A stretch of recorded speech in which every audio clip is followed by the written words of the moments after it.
marriage is like the lottery. You're probably not going to win. It seems insane. It fails 56% of the time. But if you win, what you win is so good that you should buy a ticket. Is it more fun to advocate and work with the good guy or the bad guy? That's a great question. No one has ever asked me. I love that.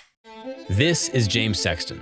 He's a divorce lawyer with over 20 years of experience dealing with the most aggressive divorces in New York City history. And today, he's gonna explain how to not lose everything in a breakup. That's why I like prenups. You can come up with a rule set. And who is better to decide that than you and your wife when you're getting along? Like, why do we figure out how to fight when we're in a fight? The simple red flags that your relationship is going to fail. When you wear rose-colored glasses, all the red flags are just flags. And we even talk about his most stressful days in court. I actually bombed so bad in court once that I happened to have the judge's cell phone number, and I called him crying that night like a child. James is an extremely compelling speaker, and his passion for his work really comes through the entire conversation. And even at the end, he tells me some crazy comedy stories that I really enjoyed. So without further ado, enjoy James Sexton. Welcome to camp.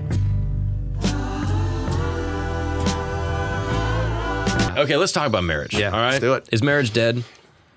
It's not dead because it's still super popular. Yeah. I mean, should marriage be dead is the better question. Okay. You know? And also, what is the problem to which marriage is a solution? That's the question. Like most people, there's an assumption you're going to get married, right? Like you're with somebody long enough and you sort of go like, exactly. oh, well, yeah, we're getting married. After Everybody 10 goes like, years, everyone's like, well, what are you doing? well, right. But if you go 10 years and you don't get married, you get the, what is wrong with you? Why are you not making an honest woman of her? You know, why are you doing? So there's an assumption that it's rational to get married, which as a divorce lawyer, to me, and also as a person with fucking eyes, it seems insane because it fails 56% of the time. And that's just the ones that end in divorce. Like tack on another 10% that stay together for the kids or stay together because they don't want to give away half their shit.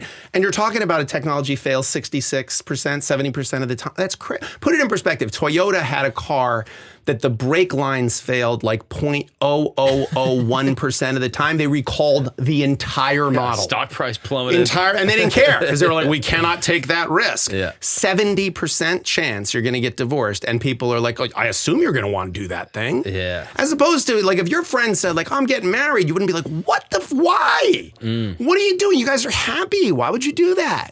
So I think marriage is a technology we've just never asked questions about. Like it was just an assumed thing, you know? And I think some of that's born of religion, that it was like assumed. Some of it was born of I think the nature of like pair bonds and the nature of like how familial structures develop, you know? But I think we're starting as a culture to like ask more questions, you know? Do you think it's become antiquated or do you think it was always feudal? Well, I mean, look, we're not living in the same world. Like, I think when you died at 40, you know, if you were lucky, and women died in childbirth most of the time, then maybe marriage made sense, right? Like, you got married, you had some kids, the kids worked the farm, or the kids, you know, participate. Like, in at least a couple of your kids would die because we didn't understand germ theory, we didn't have antibiotics. Like, it was pretty reasonable to be like, hey, we got to survive. Like, survival was the key. How much time today did you have to devote to your survival?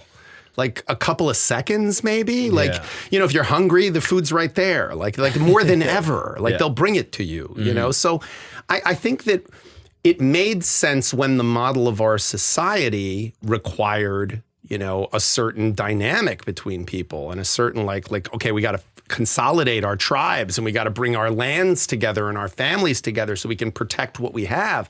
Is that really necessary anymore? Is that still something that, you know, you need? I mean, we just never ask questions about it. Like if I said to you like, oh, you know, where's your horse and carriage? Like you would say like, oh, I don't have a horse and carriage. Well, why? Well, because I don't need one. Like I don't live in a society where that would be something I need. Okay, well, there was a time where everybody had a buggy whip, you know, right. Like, and I'm not saying that like there wasn't a place for it at the time, you know, and the last buggy whip company that went out of business made the absolute best buggy whip. Yeah. But they still went out of business because the technology just was useless. So I guess the question now would be, okay, again, what's the problem to which marriage is a solution? And do you have that problem?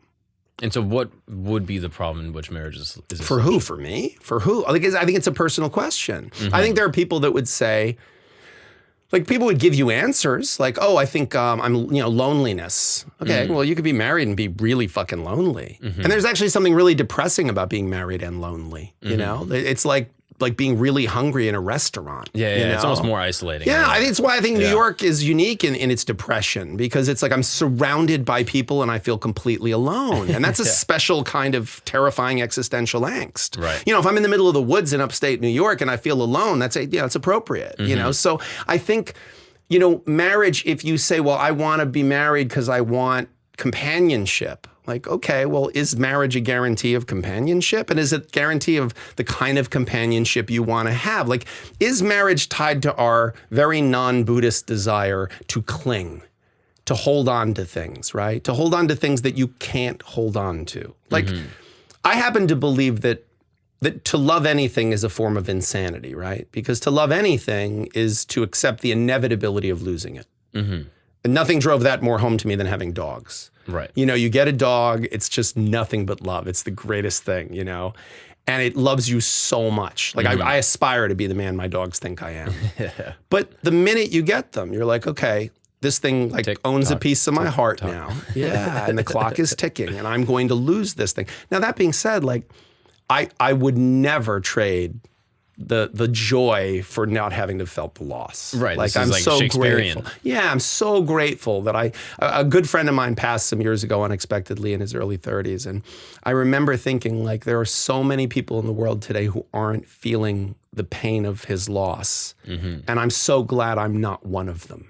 Like I'm so glad I feel this pain, because this pain is a function of having known the beauty of this soul. Right. So I heard a beautiful quote in that exact vein. I forget. I think it was that actor Garfield. Andrew Garfield. Oh yes, he was talking about his mom. Exactly. He's like, the grief that I feel is the love that I still hold, or something to that effect. Which I think I saw that interview. It's a beautiful interview. way to look at it. Yeah, 100%. That the grief isn't bad. You shouldn't be no. I guess obtuse to the grief. That you should kind of be grateful for it, because that is all the love that you still possess for this person. But I think that's what there's a clinging, there's a clinging. Like we feel good and we want to find a way to stay feeling good, right? Like that's the thing. I mean, that's the thing about psychedelics, is that like Ram Dass said, like psychedelics let you see the heart of God, but you can't stay. And so it's a very good lesson that it's like, oh, I feel so good right now. I see this thing right now that I didn't see before. But then it fades away. And so the question is how do you hold it still in your line of sight? So I think love, it's the same thing. Like all of my writing about relationships and staying together is about this idea of, look, there was a time where the joy and connection of you and your partner was like task one. Like that was this person was a stranger to you and you wanted them to love you and you wanted to love them and you wanted to be good at loving them. And you wanted them to be really good at loving you. And then after a while, it just becomes like, it's like the thing you got when you first got it and you were so excited about it, and then you become like blind to it because it's just there. So I really do believe like marriage is unhealthy, in my opinion, insofar as it becomes a way to like just start taking a person for granted because they have a legal status now. And to leave would be challenging. I got to give them half my shit, or I'd have to pay them some money, or I'd have to, but I don't want someone to like lay their head on a pillow next to me because they're afraid to give up half their shit or because I've become a habit. Like I want it to be that they close their eyes and they go, my life is better for the fact that this person's next to me. And I want to wake up tomorrow and I want to see them because when I see them, it makes me happy. Every day they choose me rather than being legally obligated to stay exactly with me. Right. And so marriage, because it's this, I mean, first of all, there's a school of thought that just says like, who were the first people that said like, I love you so much, let's get the government involved? Like, had they never been to the DMV? Like, had they never seen what the government does to stuff? Have you ever said like, this is good, but if we got the government involved, it'd be so much better. Like, love is just not something that I ever want. We need to get the government involved. I think the legislature would be able to sort out our breakup much better than we could. That's nuts. Who came up with that? So now you bring up the buggy whip as a antiquated technology that gets replaced by a better technology. Yes. So my question with marriage, if it is an antiquated technology, what is the better technology that will replace the institution? Well, see, I don't know. I want to make sure there's a distinction between marriage as a relationship between two people, a pair bond where you are monogamous to each other, where you are devoted to each other, where you try to make each other's happiness a priority, where you try to support each other during difficult times, where you try to see each other's blind spots, and like with love, say, hey, you know, you're not seeing that, but you're better than that. Come on, you're better than that. Like, I know you and you're better than that. Like, and that's beautiful, right? I never want to replace that. I think that's a very human need. It's a beautiful human need. But to think that that is marriage, like that marriage is what makes you that way, I think is insane. I think marriage is a legal status. No one knows that better than a divorce lawyer, because that's all I'm helping people do is bury the body of the dead thing, you know, that wasn't what they wanted it to be, that wasn't what they thought it would be. And so I don't think we have to, I mean, first of all, I don't think it's one size fits all in relationships. Like I know people, the majority of people I know that are in happy relationships, happy long-term monogamous relationships. And I should say that that is not the majority of people I know. It's a minority. It's a very limited number of people that are in real long-term monogamous relationships where they continue to really find those joyful and adding value to their life. So it's a minority. But the ones that I find that are able to do that have a level of happiness and comfort that a lot of the other people, including myself, don't have. And so that's why I say, you know, I think marriage is like the lottery. You're probably not going to win. But if you win, what you win is so good that you should buy a ticket. You should try. Like, give it a shot, you know. Have a prenup, but give it a shot, you know. And I don't think the odds of a successful marriage are as bad as the odds of winning the lottery. I think that the odds are quite, you know, quite a bit better than that. But I definitely think that the odds are not in your favor unless you remember that this is not permanently gifted, this love. It's loaned. And like always be closing. Like always keep trying. You know, when you met your wife, like you were trying to close, you know, you were like, you wanted to be this best version of yourself, you know, and you wanted her to like think you were hilarious and fun and all these things. And that's great. But like in early dating, you kind of have spanks on your personality, you know, like you're trying to, and I think that, you know, eventually with time and familiarity, people start to sort of fall away from that. And I really, by the way, I don't think you should wear Spanx to bed. Like I think eventually you should take the makeup off. You should sort of, because makeup's not lying.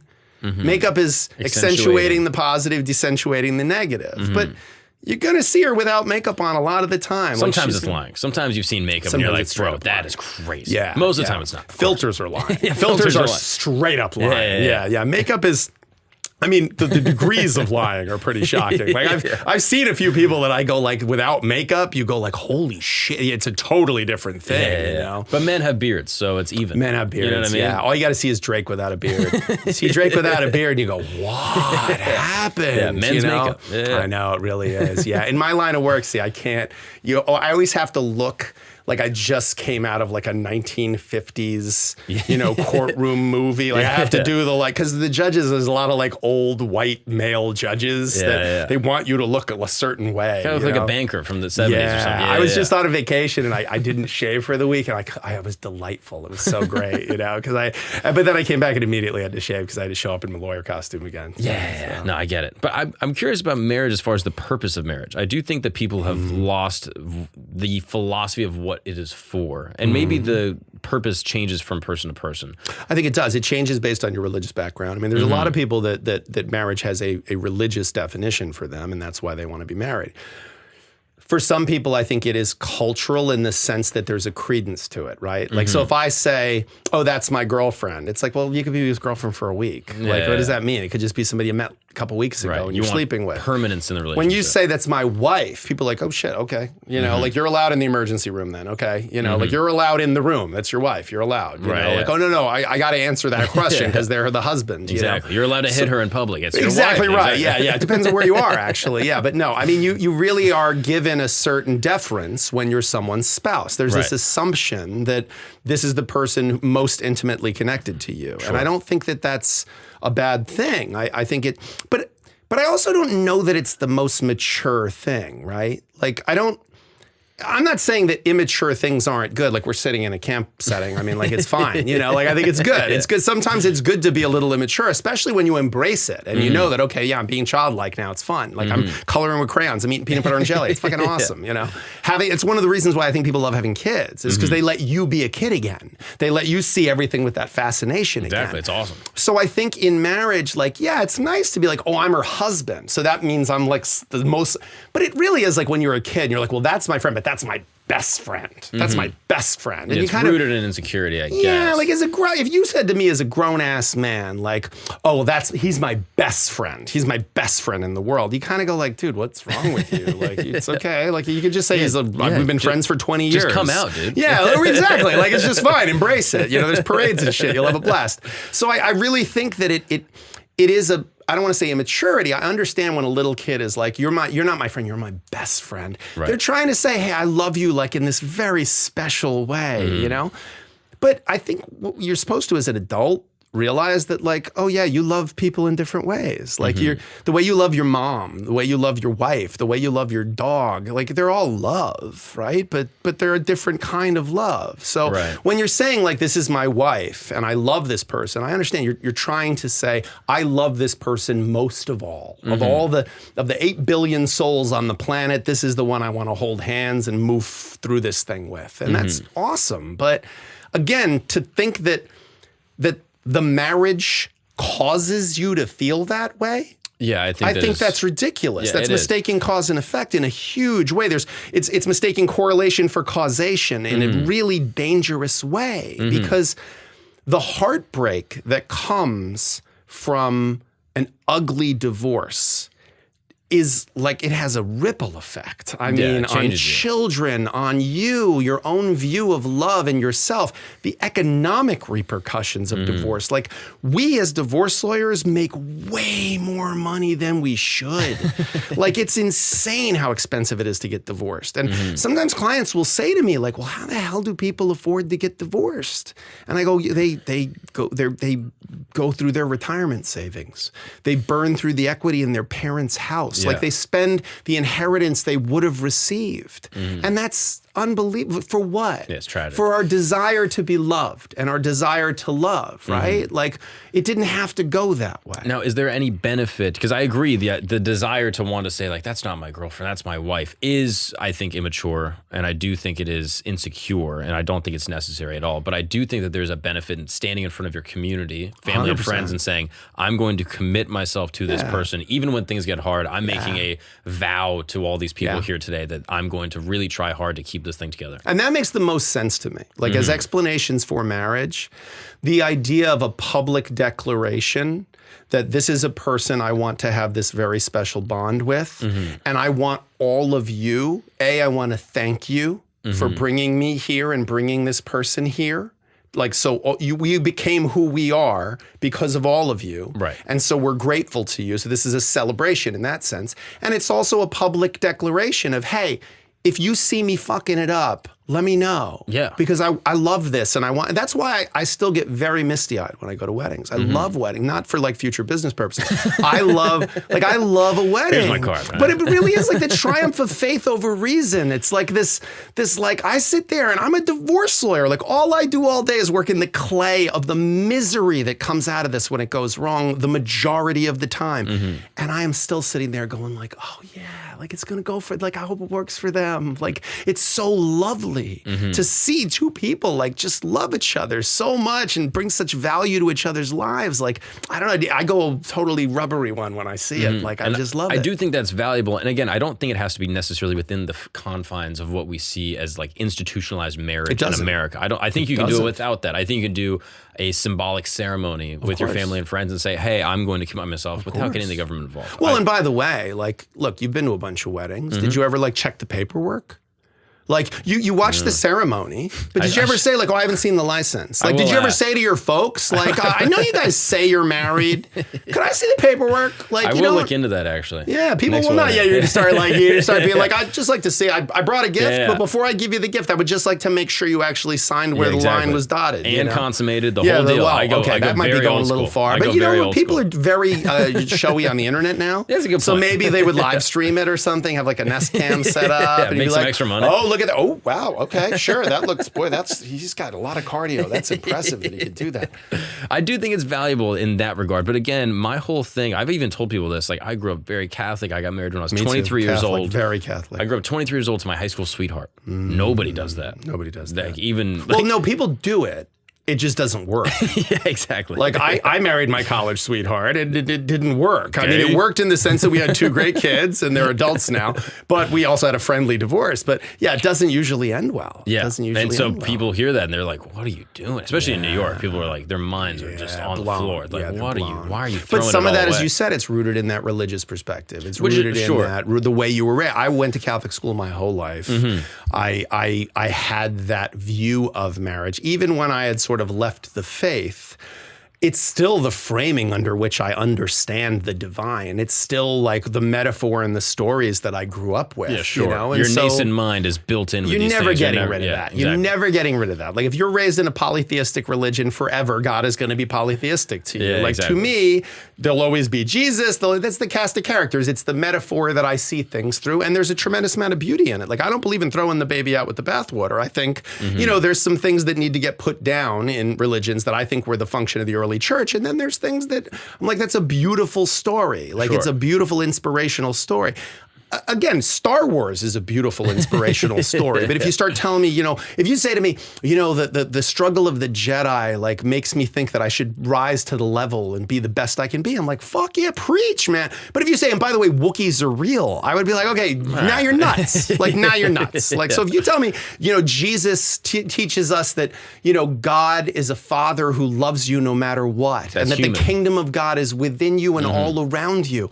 I'm in. Right. Sign me up. Mm-hmm. But if you tell me that, oh, and by the way, a guy lived in the belly of a whale for or that the actual presence, like this wafer became the flesh of Christ, that's not as inspirational to me. That's kind of mental. I can see that. Whereas if you say to me, Jesus was saying, hey, think of me every time you eat this bread, when you gather together and drink this wine, remember it like my blood. Like that's beautiful. Yeah. So I think that you're absolutely onto something that the roots of marriage are rooted in, I think, something very beautiful and also something very practical. The practical part doesn't work anymore. Like we're not worrying about preserving land ownership anymore. Sure. Yeah, but I think the spiritual piece of it, like the standing before man and God in however form you see God and saying, I declare that I'm going to make the effort. Love is a verb. Right. So like you love your wife, but you also have to love your wife, like the verb, like I'm going to love her, And so I think we lose sight of that. I think that marriage can be antagonistic to that because now she's here. She's here. We're locked in. I'm wearing the ring. So she's mine. I don't have to worry about that anymore. I don't have to sustain it and feed it and care for it. And I've seen so many people, again, from where I'm sitting. I'm a divorce lawyer. So I'd be like an oncologist being like, why does everybody have cancer? And it's like, well, yeah, everybody you meet has cancer. They wouldn't meet you otherwise. Right, exactly. So I'm surrounded by, but I have to tell you, like the statistics are not in favor of marriage. No, I will say, I talked to a lot of my friends and they're like, Mark, you got married young. Why'd you do it? Yada, yada. And I always tell them, if you're not planning on having kids, I wouldn't get married. Right. Like for me, it's just in the way I see the world, despite growing up very Catholic and even still having a lot of friendliness towards the Catholic faith and enjoying my Catholic experience, if I wasn't going to have kids, I wouldn't get married. I don't really see the purpose. Maybe I would do some type of civil union, domestic partnership, some other type of thing. There's tax benefits to it. There are certain other things. I would consult with an attorney and be like, hey, what should we do? Yeah, what should we do? Yeah, and usually the answer is get married but have a prenup. Maybe that. But a bigger, look, the truth is a bigger bond in terms of long-term being tied to someone is having a kid with someone. So that is my So I kind of did this as a joke before, which I'll digress. But basically, like women get married when they get engaged, and men get married when they have kids. Like I believe that no one gets married when they get married. Like because women get married when they show their kids, and when they show their friends. Like, you see this? And then men get married when they're like, oh, I have a kid. I'm like locked in. With that being said, I do think that marriage, is a helpful institution for children. Yeah, and rearing children and creating a familial bond and a structure for a family. Right, and that's because I think, I think you're absolutely right, because I think children view things that way, right? Like children want to have a best friend. Like if your little kid says, he's my best friend, I wouldn't go, that's a very immature way of viewing connections to other people. Like, fuck you, dude, it's a kid, let them be a kid. Like kids like that there's good guys and bad guys. Like the world is really complex, and kids can't quite get that. Sure. And that's okay. Like you don't want to know that when you're 7. So I think it's okay when kids like, ooh, that's the bad guy. How do you know? Because he's wearing a certain outfit and the music plays that's like bad music when he comes in. And that's how it's supposed to be for kids. And then the good guy's always good and the bad guy's always bad. And like that's how it works. And then you later start to figure out nuance that like this is a good guy, but they also have some bad traits. And this is a bad guy, but maybe the reason they're bad is because of some things that happen. So you start to understand the nuance of human emotional complexity. Well, marriage for the benefit of children is to let them know that, hey, we're mom and dad, we're married, we're not going anywhere. Like this thing's locked in. But that's also what makes it so unbelievably painful when that doesn't work out. And you have children. It's because kids are taught like, oh yeah, they're my mom, they're my dad, they're married. Like they're locked in, that's that. And then it's one day you turn around and go, oh yeah, no, we're not gonna be married anymore. Dad's gonna live here, mom's gonna live there. It's like, wait, what? Because if you look at it from a psychological standpoint, you take the child from idealization and rip them into individuation way before they're ready. When you're little, my mom can do anything, she knows everything, and my dad is the strongest man in the world and he could beat up anybody. And you need that. Because the world's terrifying, and that makes the world slightly less terrifying, You're not afraid of the monster under the bed if dad's there, because dad knows how to take care. Dad'll beat that monster right up. It's okay. And that's what you need. You want your kid to feel that way. So I think marriage, it provides that to kids, this sense of like, oh no, we're together. We're mom and we're dad and we're together, and you don't have to worry about that. That's why when you look at, and they've done a lot of long-term studies on this, it's a great book called The Unexpected Legacy of Divorce, where they did a long-term study of children of divorce when they became adults. And what they found was that it wasn't divorce that screwed kids up. It was parental conflict that screwed kids up.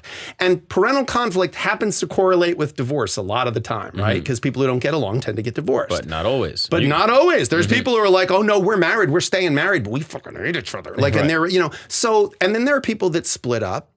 And they have tremendous love for each other. And they tell their children, listen, mom and dad don't love each other in the very special way that married people are supposed to. But we both love you and everything's going to be okay and we'll always be a family. And those kids grow up to be pretty well adjusted. And they don't have a lot of those second order effects that you see in kids that are raised in this environment of terrible conflict, which, by the way, sometimes marriage it exacerbates in the worst possible ways. So I think if you really care about your kids, I agree that there should be a tremendous amount of respect for your co-parent, even when you disagree with them, because your child loves your co-parent so much.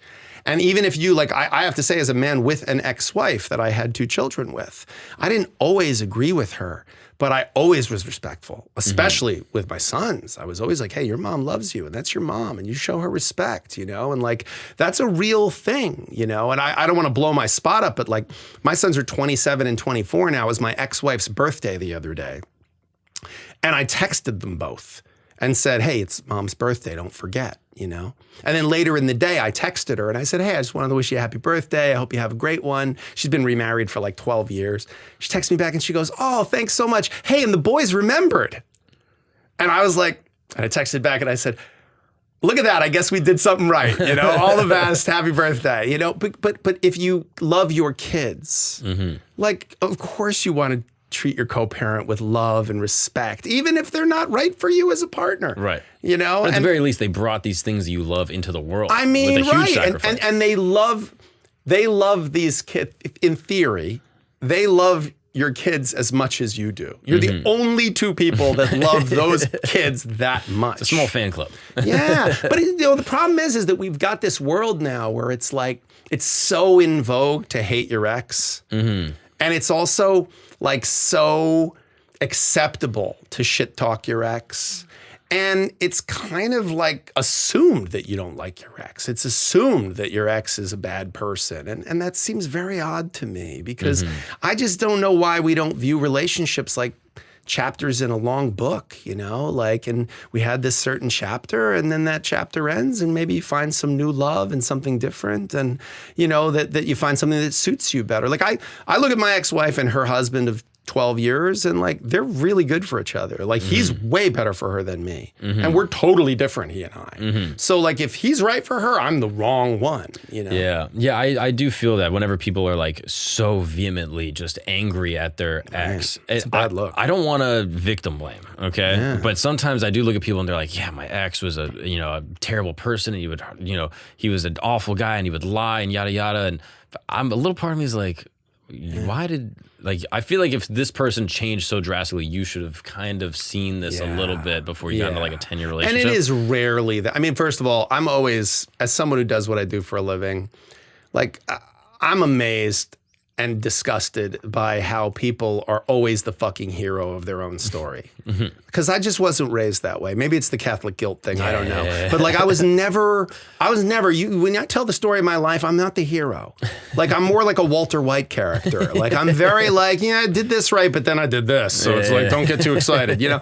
And so I really don't get when people come in and they're just blameless. You know, they're just blameless. They're shitty choices. They're just blameless. Like I have clients who are like, oh yeah, he's a terrible alcoholic. And I'm like, really? Like when did that start? And they're like, oh, well, he was always like that. I'm like, so you decided to have 3 fucking kids with him? What are you doing? Like, what were you thinking? Like, there's 8 billion people in the world. Yeah. And you just were like, oh, well, no, I've invested in this one. So you married, and then you had a kid, and then you had another, and then you had another. And it's not even like it happened in rapid succession. Yeah. You have a 10-year-old and a 7-year-old and a 3-year-old. Like, you had long windows of time between that where you could have been like, yeah, I'm not having another kid with this person. But if he has a 3rd kid, then he'll clean it up. Well, that's the humor of it. Then he will. That's the humor of it. As divorce lawyers, I'll tell you how the sausage is made. We call the second child the ocho because really you thought you were going to save the marriage, but all you got was 8% more child support. Because child support is 17% for one kid, 25% for 2. So that kid's the ocho. Wow. Like he's just, all you got was 8%. You thought, oh, you know what? Let's have another baby. And that'll distract us from how much we hate each other and how miserable this is going. And it will for a little while. Like it will. It's great for a little while. Like falling feels like flying for a little while. For a little while. Like and then Narcan. You hit the fucking ground. Yeah. And then the Narcan hits and you're like, okay, wow, all those receptors. Time to do more heroin. Let's go. Yeah, exactly. But see, and that's what people do is let's have another kid. Let's create another distraction. Let's get a different house because now we've outgrown this one. And the next thing you know, you've amassed property, a bunch of kids, and you just can't stand each other. And that is a perfect storm that then leads right into my office. What's up, guys? We're going to take a break really quick because it's 2024, and it's time to talk about something important. When you are seriously hurt, your injury could be worth millions. Yes, that's right. The world is a crazy place, and one person's negligence can result in another's settlement. And that's why I got to talk to you about Morgan & Morgan. Morgan & Morgan is America's largest injury law firm. They have over 100 offices nationwide and over 1,000 lawyers. Yes. These are the big boys. You know them, you see their billboards all over the world. If you ever drove down I-90 from Florida to New York, I'm telling you, you've seen the billboards, all right? Have you ever watched a UFC fight? You've seen them right on the banner. I'm telling you, these are the biggest guys in the game, all right? With over $20 billion recovered for over 500,000 clients, Morgan & Morgan has a proven track record of fighting to get you full and fair compensation. The annoying thing with most attorneys is that in order to submit a claim, you got to call them up, you got to talk to their people, you got to go back and forth on emails, you got to hope that they see it. They might charge you just to even look at their claim. Here's the cool thing with Morgan & Morgan. With 8 clicks or less, you can submit a claim and one of their licensed attorneys will take a look at it and get back to you. It's that easy. It's like ordering something off Amazon. It's just a couple clicks. You can submit your claim very easily and cheap. Yeah, how about $0? That's how much it costs to submit a claim with Morgan & Morgan. Extremely easy, no fee required. So If you are ever injured, you can go check out Morgan & Morgan. Their fee is free unless they win. That's right, unless they win for you. Unless they fight and get you compensation, you're not paying a single dollar. That's a pretty good deal. So for more information, go to forthepeople.com/Gagnon. That's correct, forthepeople.com/Gagnon, or dial pound law, that's pound 529 from your cell phone. That's for the people, forthepeople.com/Gagnon, or dial pound law, pound 529 from your cell phone. This is a paid advertisement. Now let's get back to the show after this short disclaimer. So if you were talking to someone that said, you know, hey, I'm 23 years old and I want to get married and I want to have 3 kids, I want to live in the suburbs, what would be your advice to them going forward in that pursuit? I kind of just did that at dinner with my son, but yeah. Let's bring him in here. Come on. Yeah. No. You know what? What I would say is that again, I think that that's a worthy thing to aspire to. Like, what is it that you want? What is it that you have with this person? You know, and if the answer is, this person, I love them so much, and I know they love me. Like my older son has a girlfriend for 3 years, and she's lovely. Like when you spend time with them, it's obvious to me that she doesn't love the idea of him. She loves him. Mm-hmm. And she doesn't have any aspiration. Like she doesn't think he's perfect. She sees him the way I do, which is, yeah, you really like have to get your act together on a couple of levels, but on a couple of levels, you're amazing. And to watch her feel that way about him gives me tremendous joy, because I'm like, oh, good. Someone sees it. Someone sees how awesome he is, you know? And so that's a wonderful feeling.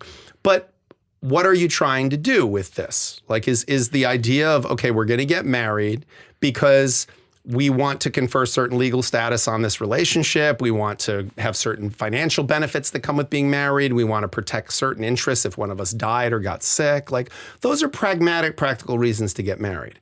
If you say, we want to get married because we want to hold on to this bond we have together, why would you need to get married to do that?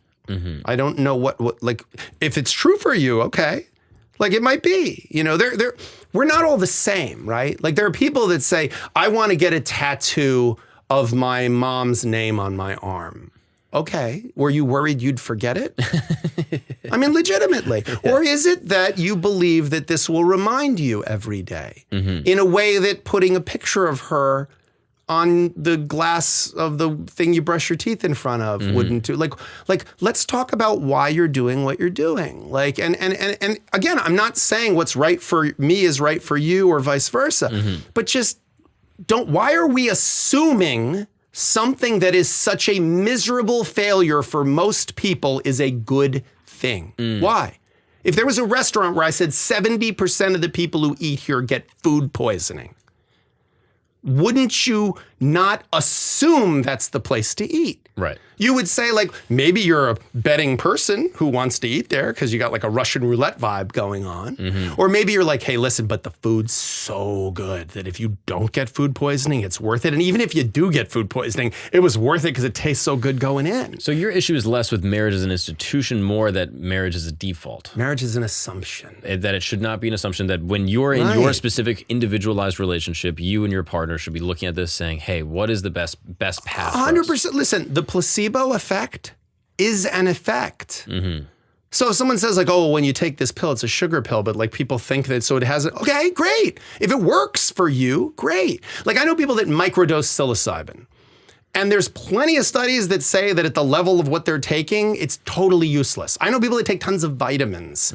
They're pissing it out. They literally are paying a bunch of money to have interestingly colored pee. That's it. But you know what? If it makes you feel better, it's effective. Go for it, man. Whatever, you know? But the problem I have with marriage is it's not just that. It actually, in my observation, becomes antagonistic to the thing. Because the reason why you're doing it, it's not serving that reason. It's not actually bonding you any closer. It's not actually giving you any more security. It's not like if you have a seatbelt, but it's not connected to anything, you're actually worse off. Because it's false security. Because you think if I told you, oh, there's an airbag, don't worry. Okay, you're just going to sit back then. You know, but if I don't tell you, oh, by the way, the airbag's not hooked up, and even if it was, it doesn't actually do anything, you'd be like, all right, well, then I'm going to sit in the back, or I'm not going to ride in the car. So that's my point, is that what we are selling people an idea of what marriage is and what it will do, meaning it will sustain something, or it will transform something, or it will, like, we're selling people, by the way, and this is all unspoken. Like, how many people really sat you down and were like, so why are you getting married? A couple, actually. Okay, I will say. Well, you're a unique soul. My family had a very interesting perspective. My parents had 7 kids. Everyone got married, and everyone's still together. That's amazing. Which is, I do think is rare, but I do think the way my mom. But I don't think that's a coincidence. No, I don't. I think the way my mom talked about marriage, it was very like.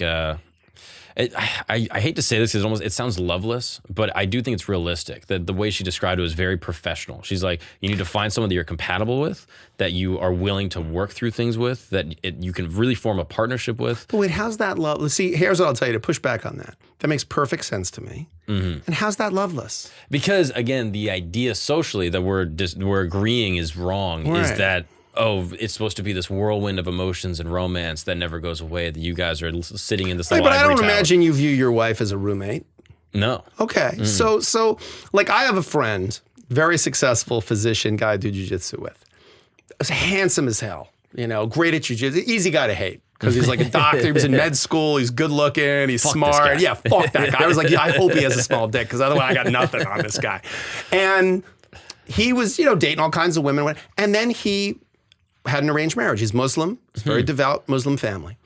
And they set up an arranged marriage. And I said to him, I was like, dude, because we're jiu-jitsu friends. So we were like rolled around, had each other's balls in our face. So you kind of, you're bonded. I was like, dude, what are you doing? Like, you'd be out here crushing it, man. You're going to be a fucking doctor. You're handsome as hell. Like, what are you doing? And like, what are you going to, you're going to let your mom pick somebody? And he was like, listen, my parents know me. They love me. And, marriage is about, he's like, my parents, that's how their marriage came together. And, I trust them. I was like, dude, I don't know about this, And he had an arranged marriage. And I have to tell you something, his wife, about the coolest woman I've ever met. They're having a blast. Yeah. They picked somebody amazing. And by the way, she won the lottery with this guy. And they're both gorgeous. Yeah. And they're both awesome. And they're having a blast from what I can tell. They've been married, 5-6 years, I think, by now. And but they entered into it with the mindset you're describing. They're like, okay, this is a certain type of relationship. We are going to be committed to each other in this way. We're going to build a life together, a family together. We're going to look for each other's blind spots. We're going to be partners, because really when you think about it, like, your spouse is your roommate, your travel partner, your vacation buddy, your financial partner, your sexual partner. Like, there's like your sleeping partner. Yeah. Like, there's so many things. And we almost act like it's magic, because attraction is magic. I mean, attraction is just, you can't explain it. Spiritual. Right, you just meet somebody and you're like, oh, like, you don't know what it is. I mean, that's why I never had a problem with, like, it never made, even though I was raised Catholic and like you were told homosexuality was this terrible thing, I was always like, why? Like, why is that I never had same-sex attraction, but I was always like, I can't explain why I like chicks with dark hair. I can't explain why I like boobs. It's not like they do anything. Yeah. Like, if you're not nursing, like, they're just there, but they're awesome. Like, they just make me happy. And I have no idea why. Yeah. So if there's some guy who, like, seeing a dude's like, it makes him feel happy, like, God bless. Like, because if you took boobs from me, I'd be sad. So I don't want to take that from anybody. Whatever their thing is. Oh my, right. And if they said to me, you'll learn to love the dude, I would be like, I won't. Like, I know I won't, So, or we'll teach you to not love boobs. No, you won't. I promise. I love them too much. That's like saying I'll teach you to not love nachos. I love them so much, So I really do believe that we have got ourselves convinced that attraction leads to marriage as an inevitability, right? Like, the instant, and I just think that's foolish, because I really believe that, again, like, we fall in love really fast and we fall out of love somewhat slowly. But I always say we fall out of love the way we go bankrupt, very slowly and then all at once. It's like, and then off the cliff. Yeah. So when people say to me, like, oh, that marriage, it broke up because he's fucking his secretary, and it's like, yes. Yes, that was the nail in the coffin. But there was a lot there before that. There was a lot of disconnection. This argument and this thing and this thing got discourtesy. And then, look, anybody who's been married, I mean, I don't know your marriage individually, but you've got to, if you've been in a long-term relationship, you know, you're sitting there, you're having a conversation about which is a good place to go to brunch with your friends next weekend. And, you know, you disagree on what place is good. And 5 minutes later, it's like, and I never liked your sister. And you're like, wait, where the fuck did that come from? How long have you been carrying that around? Yeah. And it really is that there's a lot that goes unsaid and carried around, and resentment builds up. And if you don't take the time to, like, okay, wait, we got to clear that out a little bit. Like, what are you walking around with? What did I do right this week? What did I do wrong this week? Let me know, because I care about this relationship. I don't want to see, like, I have clients. I remember my son when he was quite young. We were having the discussion you do, like, when you're trying to explain what you do for a living. And when you're a divorce lawyer, it's kind of hard to explain to a 5-year-old what you do for a living. And I said, well, I have to go. And he said, oh, are you doing a trial? Because he understood what a trial was, that I, like, go in and put on a show. And I said, no, today we're doing discovery. And he said, what's discovery? And discovery is, like, you know, exchange of financial information attendant to a divorce. So we're figuring out what assets are there, what the value is, and how we're going to divide it. And he said, what's discovery? And I, being a smartass, said, because his mother was listening, I said, it's what you get after leaving the toilet seat up for too long.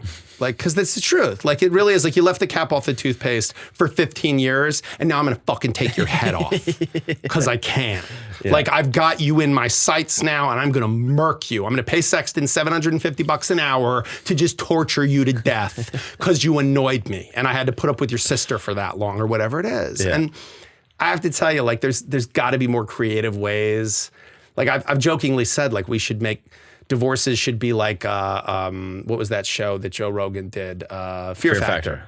You know, it'd be like, instead of custody trials, instead of, like, getting psychiatrists involved and, like, court proceeding, fuck it. Like, you want the kid? All right, eat bull testicles. Will you eat bull testicles? Which one of you will lay in a vat of tarantulas for this kid? You know, somebody's going to tap out. Somebody's going to be like, yo, fuck it, you can have him. Like I'll see him on weekends. I'll see him on weekends. It's fine. We're splitting the baby in half. You're going to each have a side, and you're like, no, listen, don't do it. Don't. I had a judge a couple of weeks ago say these people could not agree on the dog. They could not agree on the dog. They both loved the dog, and they were fighting about the dog. And the judge said, okay, I'm ordering the dog to be sold and the proceeds divided. And he can do that, because in New York State, a dog is chattel, it's property. So he was like, I'm going to order the dog to be sold and the proceeds divided. Next issue.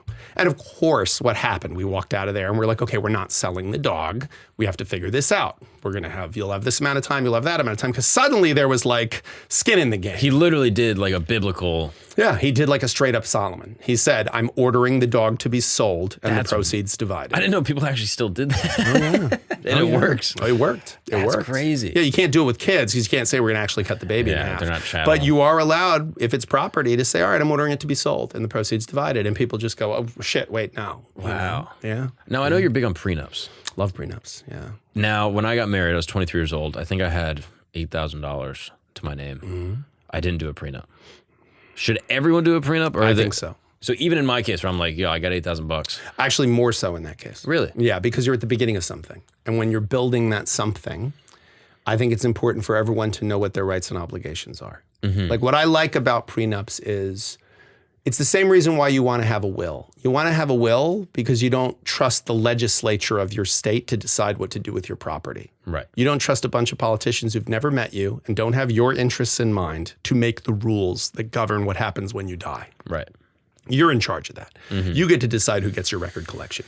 You get to decide who deletes all the porn off your browser. Like, you get to decide, it's somebody, even me if you need to, whatever. This is attorney-client privilege. It's fine. No one's listening. Or actually, never mind. So we'll edit that. Yeah, edit that out. Edit that out. No, but the truth is, like, you are creating tranches. You're creating rules. You're saying, if it's in my, like, the simplest prenup, the one that I did 4 of them last week. Okay. And it's so simple and it's so inexpensive. And all it is if it's in my name, I keep it, whether it's an asset or a liability. If it's in your name, you keep it, asset or liability. Joint names, we split it 50-50. That's it. That in and of itself, that prenup is going to save you so much headache and heartache. And I think is actually going to make your marriage better, because you're going to have to talk to your spouse.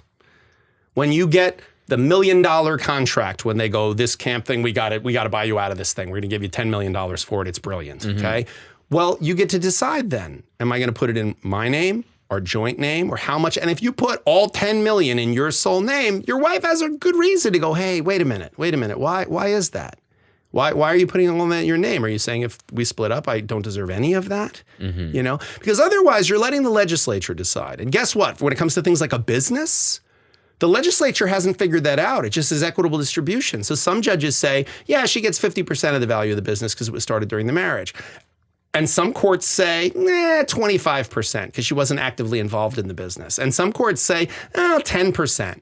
So you don't even know how to advise your client as a lawyer because it's up to the discretion of a judge. And a judge, I hate to be the one to break it to people, it's just a lawyer. Like, and there's a joke that, you know, what do you call a lawyer with a 70 IQ? Your Honor. You know, because I'll break the spoiler here is that judges don't make what private practice lawyers make. So it's usually a lawyer who's not all that ambitious and would like a steady paycheck and would like a 9-to-5 job, which being a private practice attorney is not a 9-to-5 job most of the time. So you're not getting like the best and brightest lawyers are taking the job of judge, but they're the ones who have the discretion to decide things. Why? Why should a stranger in a black robe you've never met and know nothing about and doesn't know anything about your family decide what percentage of your business interests your spouse should be entitled to in the event of a divorce? That's insane to me. Now, my thought was that with prenups specifically, many of them don't hold up in court. That you can have a prenup where you say, okay, this is what's going to be divided, yada, yada, yada. Where are you getting that from? That's not true. I get, I mean, I'm not criticizing you. People have this belief that prenups don't stand up in court. I'm in court defending prenups. They stand up. I'm in court challenging prenups, and we fail. Okay, we fail. What circumstances would they hold up and would they not hold up? Okay, assume they hold up, because they hold up in like 99% of the time. Really? I'm surprised. What are the circumstances where they don't hold up? When there was a drafting deficiency because someone decided they were going to go on givemeaprenup.net. You know, I'm making that up, but there are real ones. Where they went to a lawyer who has $200 for a prenup, you know, flat fee, and they just give you a one-size-fits-all that's not state-specific. So bad drafting, right? Bigger issue, there's a language issue. Like people marry people who English isn't their first language. That's a great way to set aside a prenup. If somebody if English is not their first language and they've been given a prenup to sign and they don't understand English with sufficient knowledge to be able to sign off on it. There are ways to remedy all of those things if you just go to a lawyer. Like no divorce lawyer is making a living doing prenups. Like I almost lose money doing prenups because it takes me like some time to do it. But like litigation, like I make more in a month in litigation than I do in a year in prenups. But I still do prenups because A, it's intellectually a fun thing to do. B, it's not terribly time consuming. And you know, C, like you're actually like helping people in a real way because you're counseling them before they get married about the things they should be looking at and thinking about. And I think that's like a nice thing and a fun thing to do, you know, because there is a human element to this job there's a reason I'm not a corporate lawyer. I like people, I like relationships, I like the sort of messy clay of human affections for each other. But prenups stand up. And so I think that one of the reasons people say prenups don't stand up is A, you don't hear about people saying, oh yeah, my divorce was easy because we had a prenup. People don't do that. And a lot of times people don't even say that they have a prenup. Like I represent a lot of celebrities, and I will tell you, they all talk about how they don't have a prenup. And they do. A lot of them do. Like I've watched clients of mine on TV interviewed saying, oh, we don't have a prenup. What is the social pressure to say you don't have a prenup? Because I think people assume that if you have a prenup, it means that you don't have faith in the marriage. You know, a lot of people feel that way. A lot of people feel like, oh, they have a prenup. They must assume they're going to get divorced, which is, to me, very odd. Like, look, all marriages end. They all end. They end in death or divorce, but they all end. Like your marriage will end. I'm sorry to be the one to tell you. It's going to end in death or divorce. I hope it ends in death. That's a weird thing to say to a human being. Like, I really hope it ends in death, man. I really hope. You know, I really hope you or she or both of you die. Murder, suicide. Yeah, so, well, I mean, which is the boldest of the suicides, you know, exactly. It really is, yeah. I really do think that, you know, that it gets a bad name because people just think that, you know, like, oh, it must, so why bother? Why bother? It wouldn't work anyway. It's like, okay, but that's just not true. It's not rooted in reality. Right. This is like if someone's brought in for questioning and they ask for an attorney. It's like, oh, you'd only ask for an attorney if you were guilty. It's like, no. Right, which, by the way, is a ploy cops love. Yeah. They love that. They're like, should I have a lawyer? lawyer? Do you think you need a lawyer? And you're like, fuck you. Yeah, I need a lawyer. I barely graduated high school. I cheated the whole time. Yeah. If you ever get arrested, what's your name? Lawyer. Yeah. Can I see your ID? Lawyer. That's it. Just keep saying lawyer over and over and over again. I promise it's the better thing to do. When they say, listen, if you just answer our questions, it's going to make things a lot easier, they mean for them. They don't mean for you it's going to be easier. I have to tell people that all the time. They're like, oh, well, I told them this. I'm like, why would you tell them that? Like, well, they said it'd make things easier. I'm like, right, for them, not for you. They'd be like, oh, we won't have to do as much paperwork if you just confess. Yeah, if you go to prison today. Right. So I really think prenups, I'm telling you as someone in the here's the example that I'll give to you that should drive home how fucking binding prenups are, whether I like it or not. I had a client who 24 years ago signed a prenup that was handed to her in the vestibule of the church when there were 150 people in the church waiting for them to walk down the aisle, and she was 3 months pregnant. Seems coercive. Doesn't it? She signed it. Okay. No counsel. It ended up 24 years, 2 children later, it ended up depriving her of about, in a $10 million marital estate, he was going to walk out with 8 and she was going to get 2, as opposed to 5 and 5 in the absence of the prenup. It stood up in court. Wow. Against my best efforts. I did everything I could to say to the judge, I got affidavits from people. You were advocating on her side? For her. Wow. And I'm a very good lawyer, and I lost. That's because wild. The law of the land is, it's a contract. It's a contract. You signed it. You had a right to enter into a contract. You had a right not to get married.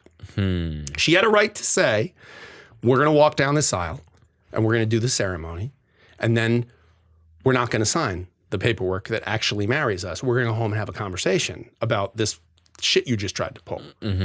Or she had a right to say, yeah, I'm not signing that. So you can tell your mom who's waiting down there that we didn't get married because you handed me this in the vestibule. Yeah, on some bullshit the day Instead, signed it and handed it off. And then goes 24 years later, says, well, it was very unfair. Yeah, it was very unfair. 24 years ago, you should have fucking divorced. You should have either not married him or divorced him And that's the part that I still kind of don't get. Like when I talk to clients and they go, I can't believe he's being so petty. And I'm like, well, what was he like when you were married? They're like, petty as fuck. And I'm like, okay, what did you're going to divorce the person you were married to. If they were a nasty, cheap, evil person when you were married to them, they're going to be nasty, evil, and cheap when you divorce them. That's how it works. If they were kind, empathetic, thoughtful, willing to concede the possibility of their own error during the marriage, you might end up with that same type of person in a divorce who's like, yeah, maybe it's partly my fault. And you let's also be might reasonable. not divorce them. Right? But if you do, when I got divorced myself, I remember my ex-wife, again, who I'm friends with, said to me at the time, she's like, well, my mom, who never liked me, my mom thinks I should definitely get a lawyer because we went to a mediator. And I was like, listen, I would tell anyone to get a lawyer. I was like, but I just want to ask you and answer me honestly. Like, we've known each other since college. Have you ever seen me screw anybody out of money ever? Like a waiter, anybody? She was like, no, never. I'm like, okay, have you ever seen me get screwed out of money? And she was like 4 times a day. I was like, okay, do you think I'm going to start with you?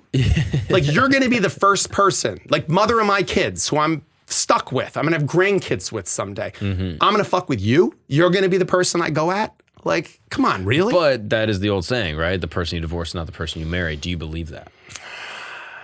I think you divorce the person you married. I think you divorce the person you married. I think that people are very often as advertised. I think we, as a species, when you wear rose-colored glasses, all the red flags are just flags. Like, you just don't see it, And I think you don't want to see it. You don't want to look at this person honestly. But see, to me, and again, I'm older now, and I guess with that comes a certain way of looking at the world. like, I don't want you to love the idea of me or what I could be as a fixer-upper. Like, I want the people who love me to be like, yeah, this is Jim. This is the good stuff about him, and this is the kind of fucked up stuff about him. But like, all added up, I like that guy, you know? Like, and I want that. And I want love like that. I think that that's the best kind of love. Like, I hope that if I asked you to tell me 10 things about your wife you love, you could rattle off a list. And if I said 10 things your wife needs to work on, you know, you could come up with them. You could say, well, she's got a little bit of a temper, or like she gets frustrated easily, or she whatever. Like, and those are not, you suck. Those are like, yeah, this is her blind spots. This is the shit she needs to work on. Like, and I hope she would have those lists for you. Because if she just said, oh, he's perfect in every way, well, then you're not even seeing me clearly. Right. Like, you want a person who's going to go, yeah, like, here's all the best of you, and here's like all the frailty and humanity of you. But I'm going to hold on to this and try to feed it. And, you know, like, that to me, that's worthy of celebration. If a wedding was a celebration of that, two people's commitment to doing that with each other, I'm in. I'm in. Sign me up. What's up, guys? We're going to take a break really quick because we got to talk about your amazing dick game. Yes, you right now, listen to my voice, my deep, soothing voice. You have an amazing dick game. Or maybe you know someone with an amazing dick game. Maybe you got a boyfriend. Who knows? But if you have an amazing dick game, there's a way that you can make it better. And that's with the good people over at Blue Chew. Blue Chew is an amazing service that basically delivers a chewable tablet that has the same active ingredients as Viagra, Cialis, all that stuff, but this is the chew.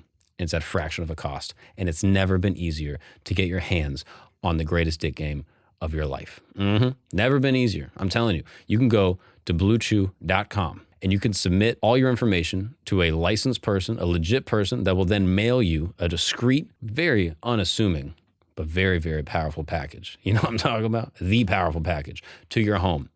That's how easy it is. You don't got to go talk to a doctor and be like, yeah, you know, I want, nope, easy. You got to just go on the internet, bluechew.com.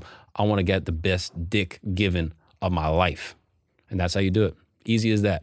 And for the listeners of this show, of this program, you are going to get free first month of Blue Chew.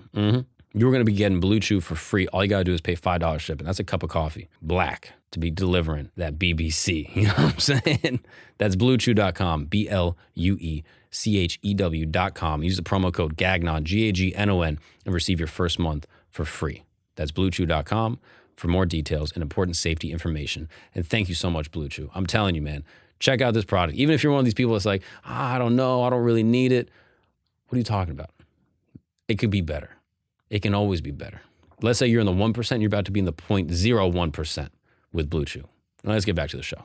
Now, when two people get divorced, let's say they are just two generally like nice, empathetic, amicable people. Then all of a sudden, these slime ball attorneys get involved. These real fucking scumbag rats, right? They really were the worst. And they get involved, and then all of a sudden they're going into her ear, they're going into his ear, being like, well, he's always done this, yada, yada. Is there a situation where two generally like likable people can be kind of manipulated by their legal counsel to become terrible people? Yes, here's what I'll tell you. It's rarely your legal counsel that does it. And I don't just say that because I'm a divorce lawyer. Divorce lawyer, like, we're not in a business where we need to like build up business. Like, people always say to me like, ooh, how do you sleep at night? And I'm like, what do you think? I'm in fucking bars, like walking up to guys going, you could do better than her. I'm just telling you, man, if you want to get out, here's my card. Like, it doesn't work that way. It's like drug dealers, right? Like Chris Rock has that whole thing where he's like, drug dealers don't sell drugs, drugs sell drugs. Like, there's never been a guy who's a crack dealer being like, where am I going to get rid of all this crack? Like, you don't have to worry about advertising for crack. You like, have a phone number, right? And That's people it. People will find you. So I'm the same thing. Like, I never had to go out and like hasten the demise of a marriage. You know, there's plenty to do when you're a busy divorce lawyer. So what I will tell you is two things. One, it's not the lawyers most of the time that are in people's ear. It's their fucking friends or their family members, often very well intentioned, but working out their own shit. Can you speak to an example of that? Yeah, sure. I can give you a million examples of it because almost every case I have, there's a person in their life. Like it's a sister who went through a horrible, ugly divorce with a narcissist who's a bad person. And so now she's assumed your soon-to-be ex-husband is exactly like hers. But she's working her shit out. Like that's her shit. You know, you don't have anybody who like his girlfriend slept with some other dude and now he's like, dude, watch your wife, man. Fucking chicks. You can't trust them, dude. And you're like, no. You couldn't. Who hurt you? Have you met my wife? Who hurt you? Dude, I'm sorry that she did that to you. Yeah. My wife's not her any more than I'm you. Like, what do you know? But you're working. Can't trust these hoes. You're exactly right. It's like, I can trust this one hoe. By the way, and like these hoes ain't loyal, sung by a dude who beat the shit out of women. You know, like, maybe they shouldn't be loyal to you. You got a hell of a right hook. Yeah. Like, this is not, you know, so I don't know that letting people sort of make these generalizations is a great idea, but people have people in their ear all the time. There is a reality, in full disclosure of lawyers, that there's an old saying that it is difficult to simultaneously prevent and prepare for war. So like the things you do to prepare for the possibility of war sometimes look like acts of aggression. Right? Like if we put a bunch of troops on a border of a country. Whoa, what's going on? It's like, whoa, they're going to invade. And it's like, no, we're here in case you invade us. And they're like, yeah, sure, that's what everyone says when they're about to invade. Like Hitler and his people were like, oh no, we just are near Poland. We like kielbasa. Yeah. Don't worry, we're just over here. We just want to make sure you don't invade Germany. And they're like, we were never going to invade. No, we're just here. Don't mind us. You know, like, and I think it's the same thing. Like, I get it that you feel like you know, that, well, watch out. And lawyers, our job, I get paid to be paranoid.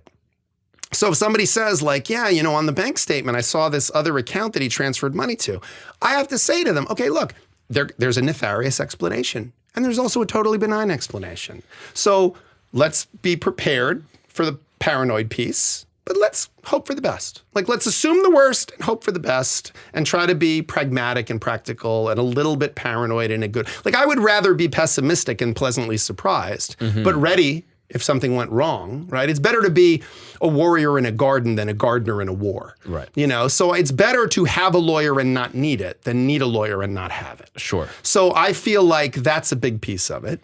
But also, like, remember, the majority of divorces are really just two people splitting up and splitting their stuff up. It's really like they're not sexy. Like when I don't really go to cocktail parties, but like if I was at a cocktail party and people say, you know, what do you do for a living? And I say, I'm a divorce lawyer. The first thing they all go is, oh, you must have some stories. And if I said, yeah, like I did this divorce recently where there was like a man and a woman and they, you know, grew apart, you know, emotionally. And then they decided that, you know, maybe that their paths should diverge in some fashion, but they love their children more than they dislike each other. So we identified what assets they have and the best way to divide them from a tax perspective. And then they signed binding documents and we submitted them to the judge and, you know, they've moved on. They would be like, that's the worst story. That's the most boring story. That's the story most of the time. What people want is and then he took a chainsaw and he cut the bed in half and she was sleeping with his brother. Like, and you kind of go like, oh shit, like eating popcorn, you know? And I get it. Like, I get it. It's really cool. Like, there's not, you know, the news tells a story about the plane that crashed, not the like 1,000 that didn't. Right. I get it. But it gives people the false impression that that's what divorce is like. And it's not. It's not. Most of the time, it's just not. Like I have celebrity clients or hedge fund people who come in and go, listen, figure out what I have and give her half. And it takes 5 lawyers 6 months to figure out where all their assets are, how to value them, and how to best divide them. So a lot of what we do is like not sexy. Can you talk to me about like the, relating to prenups, like the, I guess the male obligation to like take care of his wife and children in a divorce. Like I think about this a lot. Like, you know, if something were to happen with my wife and I, we don't have children, but one day we will. You know, if let's say I had a perfect prenup that said I get to keep 100% of everything I've ever earned since the day we were married. She's spent all this time taking care of our kids, taking care of our home, helping me, supporting me. Sure. Like there is like this feminist economics idea where, you know, the role of the woman in a household is obviously contributing to, you know, the general GDP. Marriage is an economic partnership, sure. So in that regard, I'm like, let's say I got to keep 100%, she still should be entitled to some. Like I would not just leave her destitute and homeless. And obviously we know with men, when I get divorced, my pool of dating is bigger than it was when I got married. And for Right. my wife, it's probably the inverse. Right. Right. So- right. So you there's a lot to unpack in what you just There's said. a lot there. All I'm of which curious. is really, really worth thinking about. Because you see that. And a lot of people see that. And that's great. Like, your prenup doesn't have to be one size fits all. Like, that's a conversation worth having. Like, if you're going to get married, saying, hey, you know what? If you make changes to your choices in life because of our desire to have a family, or because I thankfully am a good provider, and why should both of us be stressed? So you're gonna walk away from your career in reliance on the fact that I'm gonna take care of you. So in the event we break up, which I hope never happens, but in the event we break up, you know, you deserve something for that. Like, some of my success is your success, so you should be entitled to some share of that. Okay, that's a perfectly reasonable, logical thing, right? Perfectly reasonable. But should it be a formula that the state decides, or should it be something the two of you have decided? You know, the concept you just described in the law is referred to as diminished lifetime earning capacity. So if a person made changes due to the marriage that diminish their lifetime earning capacity, that can be a basis for spousal maintenance, okay? Spousal maintenance is also known as alimony. Okay, so that's child support, totally different than alimony. They're totally unrelated to each other. So there are legal solutions to every one of the problems you just defined. So I gave up something in order to have children, or those children are going to have needs. Okay, child support related expenses cover that. I changed my career trajectory to support your efforts. Okay, spousal maintenance can address that. And again, prenups don't have to eliminate that. They can define it. So like I've had plenty of prenups I do where the person says, if we're married this many years, you get this amount of money. If you're married this many years, we get that amount of money. If we have children, you get this enhanced amount of money. Like, you can come up with a rule set. And who is better to decide that than you and your wife when you're getting along? Like, why do we figure out how to fight when we're in a fight? Why do we figure out the rules of the fight in the middle of the fight? Like, you're married. Right. You don't know the rules that govern that relationship. I do. You don't. That's crazy. That's crazy. Like, I get it that, you know, I don't know how my iPhone works. I get it. Like, there's like elves in it or something, as far as I know, you know? But like, you would think a legal relationship, like, you know how your apartment lease works, or your maintenance fee for your, like, you know how it works. You're like, okay, I get to live here and I have to pay this amount of money. Like, the government can't just walk in and be like, oh, sorry, on a 1021.6, you don't own this anymore. You'd be like, whoa, wait a minute. Like, I would know that rule. If there was a rule that you could just come take my shit. That is a good point. Before I sign any contract, I basically read through the whole contract. Yeah, and here's the thing. You read through the whole marriage contract. You did. And all it said was that you're agreeing to be legally married, and 2 witnesses signed that with you, and that's it. Like, you buy a house, you get 15 pages worth of lead paint disclosures and property HUD-1 statements that say how much the loan is on the mortgage and what the interest rate is and what could potentially happen. You get married, you didn't get a fucking pamphlet. You didn't get like one of those little cards that tells you get nothing. You just sign the thing and that's it. And when you find out what your rights and obligations are for the very specific legal relationship you just signed up for, you find that out when it's all too late, when it's all falling apart. Like, most people meet me and learn about what they did legally when they got married after they've been served with papers. Like, that's crazy. Do you think that's an intentional effort by the state, or is that just sort of a weird kind of quirk that happens? No, I don't think it's the state's. I don't think the state is all that invested in people's choice of getting married anymore. I think it really is just, we don't want to talk about it. Like, it's scary. Like, why don't people want to talk about death? Because they feel like it's going to bring it into their life. Don't bring that up. Right, well, exactly. Sexton, come on. We should invite you. I told you not to bring about divorce, death. Like, you're a real no wonder you get invited to parties. Yeah. No, I mean, but it's true. Like, you don't want to bring it up. Like, I actually had like a neighbor that don't brag. I had a number of them. No, I had a neighbor, and she says to me, she said, well, we don't use the D word in our house. divorce. I assume she meant divorce, like not dick, because that would be sad. But no, she was like, we don't use the D word in our house. And I was like, well, that doesn't like mean it's not a fucking thing. Right. Just like, repressed. We won't talk about that. Okay, don't talk about it. Like what do you think that's going to help? We don't talk about sex in our house. Well, it's like you're going to have some kids. It's like the young. friends you and I probably both have. They're like, I don't get a physical. Why? Because I don't want to fucking know that shit. Okay, well, that's why you need a physical. Like, I don't need my doctor telling me I should quit smoking. Oh, I'm not having a dude touch my balls. Right, exactly. Yeah, no, I'll just like, not until the tumors have really taken over. That'll be that'll be great for your balls too. Right. That'll be really healthy for your balls. You know, like if you really cared about your balls to the point where you don't want people touching them, then you should have one person touch them a year, and that way you won't have a whole bunch of people touching your balls when they have to chop one of them off. Yeah. But preventative is the way to go. And again, most people go to the dentist once they have a toothache. Right. But by the time you got a toothache, you're fucked. You know, if you went to the dentist before you had a toothache, you might never get a toothache. Now, this is one thing my wife and I did that I actually really, really like, is that before we got married, we went I thought you were going to say that she touched your balls. I was like, all right, I mean, it's good, Mark. But, she touched my ball. Yeah, okay. ball, just the one. Yeah, it's fine. No, we went to a marriage counselor before we got married. And we were like awesome. 22, and we showed up, and the guy was like, so why are you guys here? And we're like, and you're telling me not to brag. Yeah. You're like, we're so well adjusted. It was her idea. Yeah, all right, well, fine. She was like, let's talk to a marriage counselor. And you like, went. Yeah, because I'm a cuck. I was like, you were like, all right, whatever, ma'am. Whatever you say, sir. So we showed up, and the guy was like, so what are you guys here for? We're like, is there anything we're missing? This is going pretty well. We've known each other since we were like 17. Is there a thing, like this feels like there's a...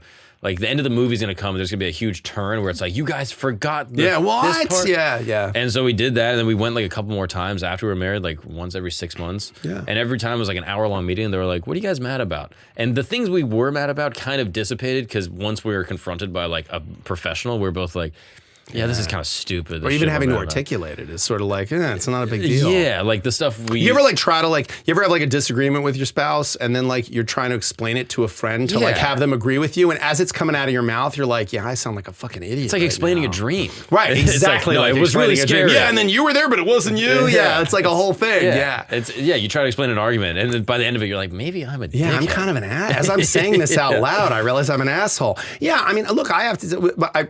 One of the lawyers I work with is very happily married, and his wife's lovely. And he'll sometimes say to me, like, oh my God, like we were having this argument. All I could think was, oh my God, I could read this in papers. Like I could write this argument in a way that I would look like a very bad person. And it really keeps him in check, you know, because like whoever discovered water, it wasn't a fish, you know, like if you're in the thing, you don't see it. But I think what you did is a very good thing. Like there's a lot of like right-wing conservative media right now, like all the Daily Wire crew and all that. They're very big on we should get rid of no-fault divorce. We should get rid of no-fault divorce. What is no-fault divorce? No-fault divorce is like how easy it is to get a divorce. Like you don't have to assert grounds for a divorce. So like it used to be, to get divorced, you had to show the person was cheating, incurably mentally ill, physically abusive, like you had to have grounds for the divorce. And then they figured out that like, yeah, this isn't healthy. Like that people should just, if one person in the marriage doesn't want to be in the marriage anymore, the marriage is fucking over. So just call it. Well, they've made the boogeyman now of no-fault divorce. Like, so you'll hear like Matt Walsh and Michael Knowles and that whole crew all constantly be like, well, no-fault divorce, no-fault divorce, no-fault divorce is so bad.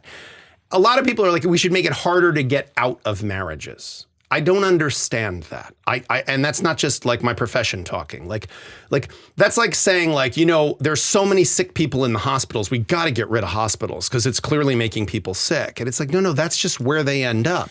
There should be barriers to entry. There should be barriers to getting. It should be harder to get married. Right. You should have to sit down for a couple of hours individually with a therapist and then together with the therapist. Yeah. Do you want to have children? And you go, I do, but she doesn't. Right. You can't get married then. Right. How are you going to, or cool. How are you going to navigate that? Yeah. We don't know. Are one of you thinking the other one's going to give up on that thought? And what do you think is going to happen? It's going like, but have that conversation before. You know, so that you can decide like, okay, now we're doing this thing with that blind spot, no longer a blind spot. That's a great solution. It is. I don't know why anybody's not that. Make it harder to get married. Am I crazy? It should be harder to get married. Like, I'm trying to think of like the downside or the negative implications for there that. Isn't. We are a country that loves autonomy and agency in meaningless ways. Like we just love the like. if I say you can't touch that, you're like, why can't I touch that? I'm allowed to fucking touch that. Like you want somebody to look in the drawer, tell them don't look in that drawer. Yeah. You know, like it really is. Like, so it's just a very human phenomenon. You know, I mean, look at Adam and Eve, man. Like ladies, you have to eat everything. Like honestly, like it was, but you know, anyone who's ever, and I say this with great love in my heart for the fairer sex, but the truth is like, you could, any man who's ever been in a relationship with a woman knows that Adam and Eve could have been a real story. Yeah. Like that it was like Adam was just like, isn't this great? Look at this, is so great. Like there's so much stuff to eat and do. And she's like, yeah, no, it's great. Why aren't we not allowed to eat that apple? And it's like, why? There's all these other things we can eat. No, and that's, oh no, and those are so good. But like what? Like, is anyone allowed to eat that? Like, is that like just like a VIP thing? Or is it that we're not? And like, he's just like, oh my God, have you tried this? You know, and she's like, right, but what? And then what does the devil do?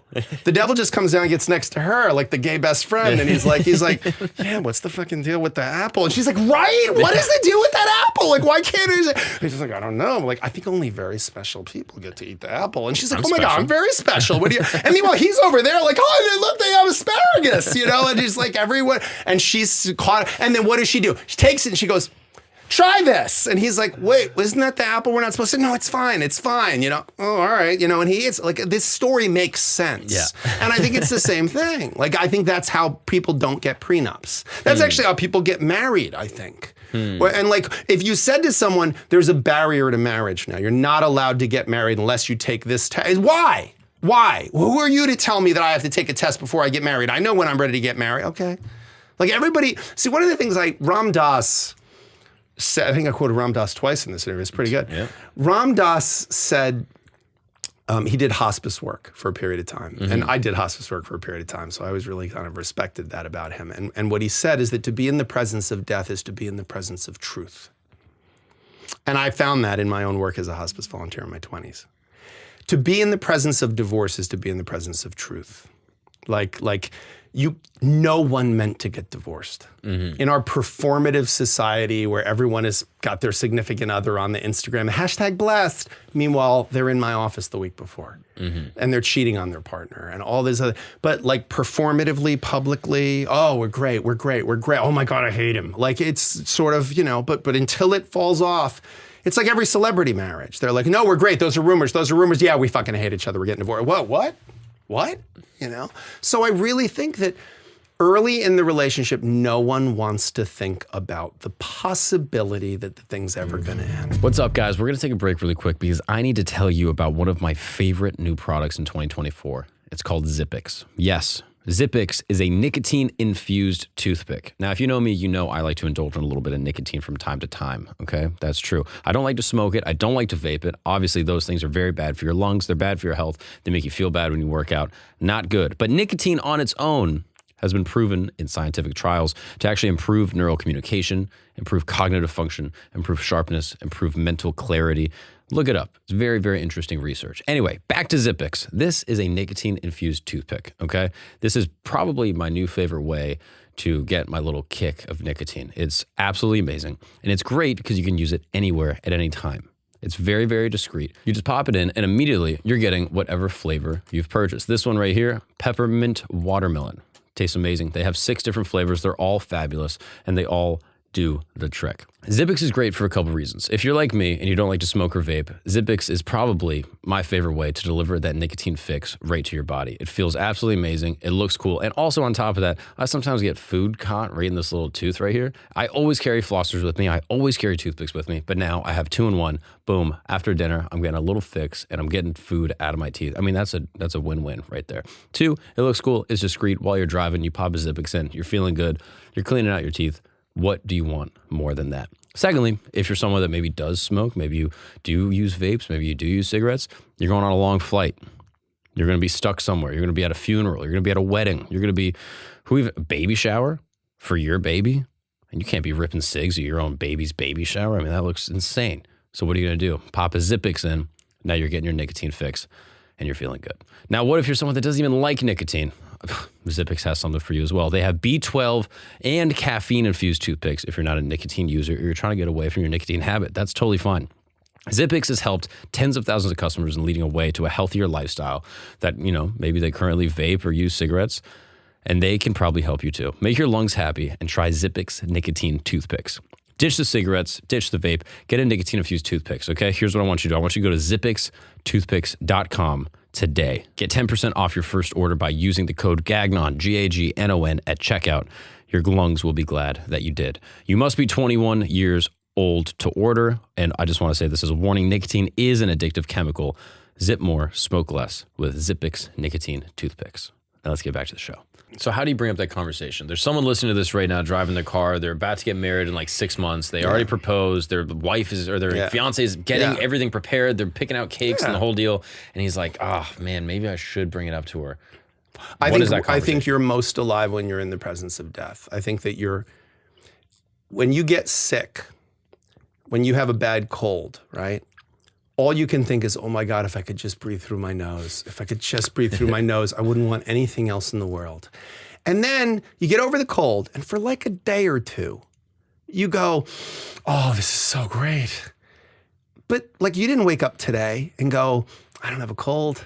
I don't have a cold. I don't have a toothache. I don't have a backache. Like it's a good day, right? You don't do that because it's not our nature. So when you're in love, and you're just like this person, look, I've said it before, like my favorite poem, there's a poem by Joseph Brodsky called A Song. And he wrote it when his wife died. And the refrain of the poem is, I wish you were here, dear, I wish you were here. And one of the lines is, I wish you were here, dear, I wish you were here. I wish I knew no astronomy when the stars appear.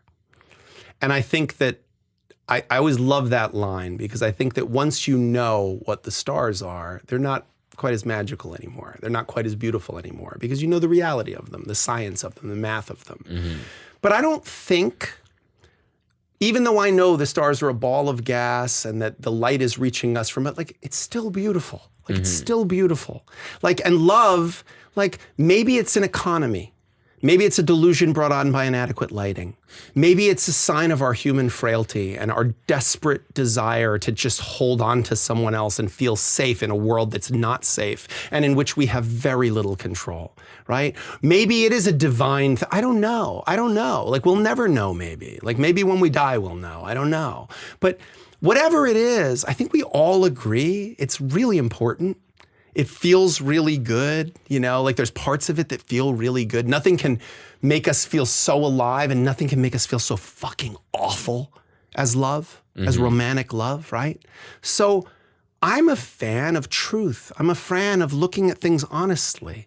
And so I think for the person who's right now like, yeah, I'm in love, I'm thinking about proposing or I'm thinking about getting married, like cool, deal in reality.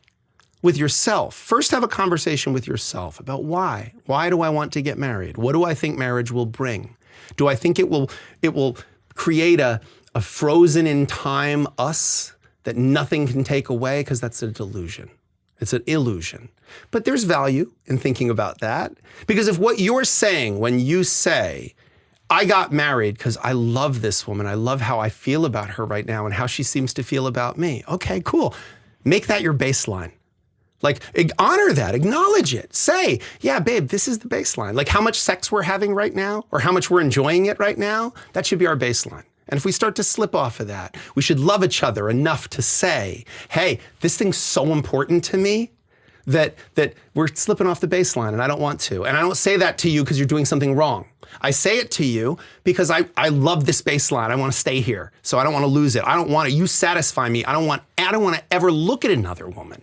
I want you to satisfy me. So when I say to you, hey, babe, we're not, I used to get a lot more blowjobs. I'm not getting any anymore, like, okay, like that's not me saying, babe, you're really not meeting my needs. And what you're saying is like, hey, I want you. I want to be happy with just you. And I've been happy with just you.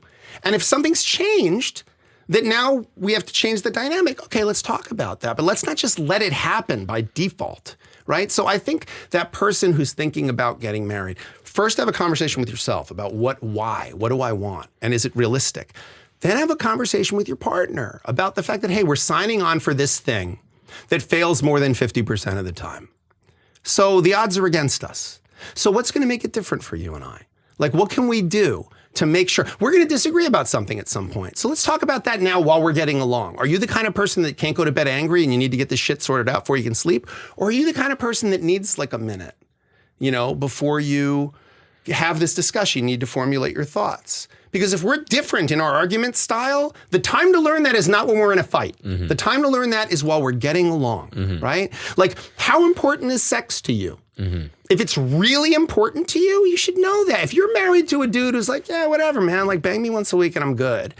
Or if you're married to like a dirty dude who's like, yeah, man, like I need a lot of sex. I need like variety and I need, okay, cool. Then let's talk about that. Because let's be realistically married. Like a lot of women will have a conversation about like, you don't owe him anything. You're right. You don't owe your husband anything and he doesn't owe you anything. Now what? Why are you married to each other if you don't feel like you owe anything to each other? Like, no, don't look at it like owing. Look at it like we signed up for this thing and we want it to be good and sustain us both. We both want to be happy with the other. We don't, so I think that's a conversation worth having. And again, we're most acutely aware of the beauty of life when we are in the presence of death. I think when we almost lose our partner, relationship-wise, like that's when we realize the value of them. Like when your wife goes away for a week, you feel the absence of her, I'd imagine. The first 3 days are amazing. Amazing, yeah, right? Oh my God, days. so good, so good. Which, by the way, there's something to learn there. Which is, hey, this part of me that's like loving the fact that I can just do whatever the hell I want, like I can leverage that when she's here. Yeah. Like, and by the way, that's the guy she fell in love with.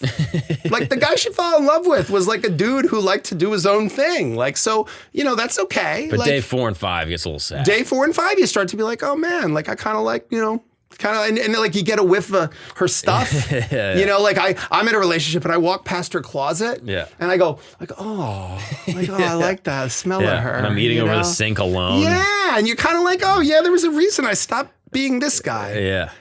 And that's really nice. And when she comes home, the best. it's cool, right? It feels good because that's love, right? Because that feels good, And so to me, have that conversation while you're considering getting married. Like, and talk about, like, I don't think it's a coincidence that you and your wife had some premarital counseling, had some check-ins early in the relationship, early in the marriage. I bet, and I don't know it, but I bet you guys have some habits that help keep it on track.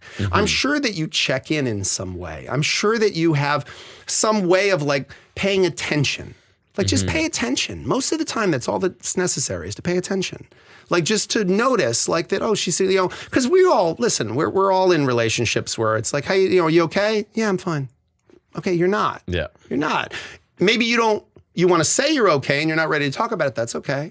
Or maybe you don't realize how you seem right now. You seem off, So like that's one of the best things I think about being in relationships, any kind of relationship, love, a friendship, a good friend, is like someone sees you. They see your blind spots, like, and they'll say to you, like, you sure you're all right, man? I know you're saying you're all right, but you seem a little off today. You okay? You can't really hide it from me because I know you too well. Because I know you too well. Yeah. And so isn't that great? Are you in a constructive phase where we can talk about it, or are you kind of in like a wallowing phase where you kind of just want to feel it for a while? And it's okay, like the beauty of being able to say, like, hey, look, if you're just kind of feeling off today, that's okay. There's room for that in this relationship. But if you need me to do something, like I want you to be happy. That's not pressure. That's not like I'm pressuring you and snap out of it. That's not what this says. What this is if there's something I'm doing that's making you feel bad, I want to know because I don't want to make you feel bad. And if there's something I could do that might make you feel better, I would like to do that. Do women have an incentive to bring up prenups? Well, I mean, listen, we're not in 1950 anymore. Like I wrote an article for, I think it was Glamour or Vogue magazine called The Last Remaining Feminist Taboo. And it was about my female clients that have to pay alimony because they work for Google or they're coders or they're doctors or lawyers. Oh yeah, Kelly Clarkson, Adele. There's a number of, very successful women that have had to pay a lot of alimony because they married a dude who's a musician or who was an artist or who was like, not as Luke, a teacher, I mean, Jeff Bezos' ex-wife, married a teacher, lasted like 3 years. So there are people that have to pay, so it is still the majority of the breadwinner is men and the majority of people paying alimony as a result are men. But, is that Is that a gender-based thing? No, it's just how our relationships work. That's a good it's caveat. just how it works. So I guess the person that is not making the majority of the money in the relationship, do they have an incentive to say, hey, babe, maybe we should look at a... Well, you know, what I said to you earlier is true, which is I think actually the best time to have a prenup is when neither of you has anything. And that way, everything you build, you're building with that with this structure in mind and with the rule set in mind. But even people that have a lot when they get married and the person with the assets or the person without the assets, I think there is an incentive for both of those people to have a prenup. I mean, yes, if you're the non-moneyed spouse, having a prenup may be adverse to your financial interests.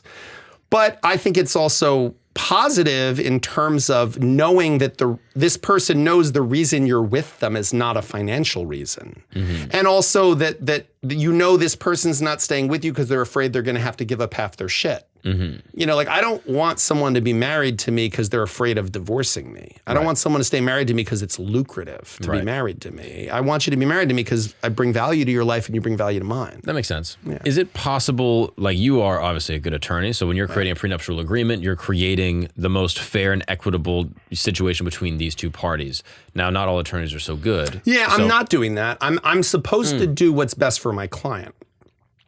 But I think you're correct that most of the time I approach that situation with an eye towards both people's benefit. Because if you want to marry this person, I assume that you also want their benefit to be similar to yours.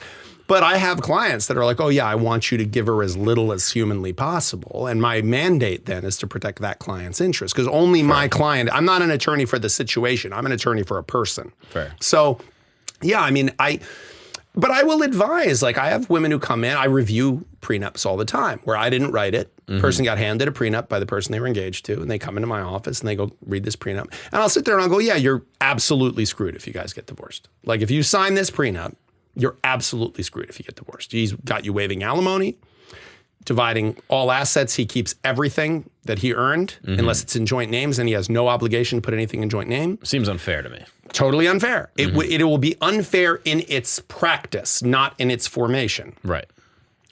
But that's when you have to have the difficult conversation of, yeah, then I'm not going to marry you. And women, in my experience, and again, I don't like to gender this stuff too much. We live in fraught times, but you know, the perk of my job is that you don't get canceled no matter what, because I you know, people are just like, I could be like, yeah, I'm, you know, I like to, you know, like kill babies and eat them. And people would be like, great, can you get me custody? That's all do I have to pay as much child support? That's all I need you to do. That's all I need you to do. Yeah, just somebody else's baby is fine. As long as I don't know the baby. Babies they're only here to replace us. It's fine. But I really do often have, I have the same conversation quite a lot. I have a guy who comes in and says, I don't want to give her anything in the event that we're doing a prenup. I don't want to have to give her anything if we divorce. And I'm like, okay, like I can draft a prenup that she waives any and all assets unless they're in joint names and that she waives alimony. And he's like, yeah, but she's not going to like that. So like, can you do it in like a way that she's going to be cool with it? I'm like, yeah, no, I can't. Like, I'm not a fucking magician. You want me to punk your wife? Yeah, no, but more than that, you want me to like, you know, be like, these are not the droids you're looking for. Like, this is not the prenup you were looking for. Like, and she's just gonna, okay. Like, I'm like, dude, if I knew how to just wave a wand and make a woman not want anything from you, like, yeah, I would do that for me and for you and for every dude I know. It doesn't exist. I also have women who come in and go, look, I don't want him to think that like I'm a gold digger and I want anything from him. But in the event we divorce, like I want half and I also want like a lot of alimony. And I'm like, okay, well then you're going to have to sort of defend that position in advance. Like to him. Well, you're the one going to marry the guy. Yeah. So I can say it's me, not you, but he knows I work for you. Like, it's not like you're going to be able to go in and be like, babe, I want to waive alimony.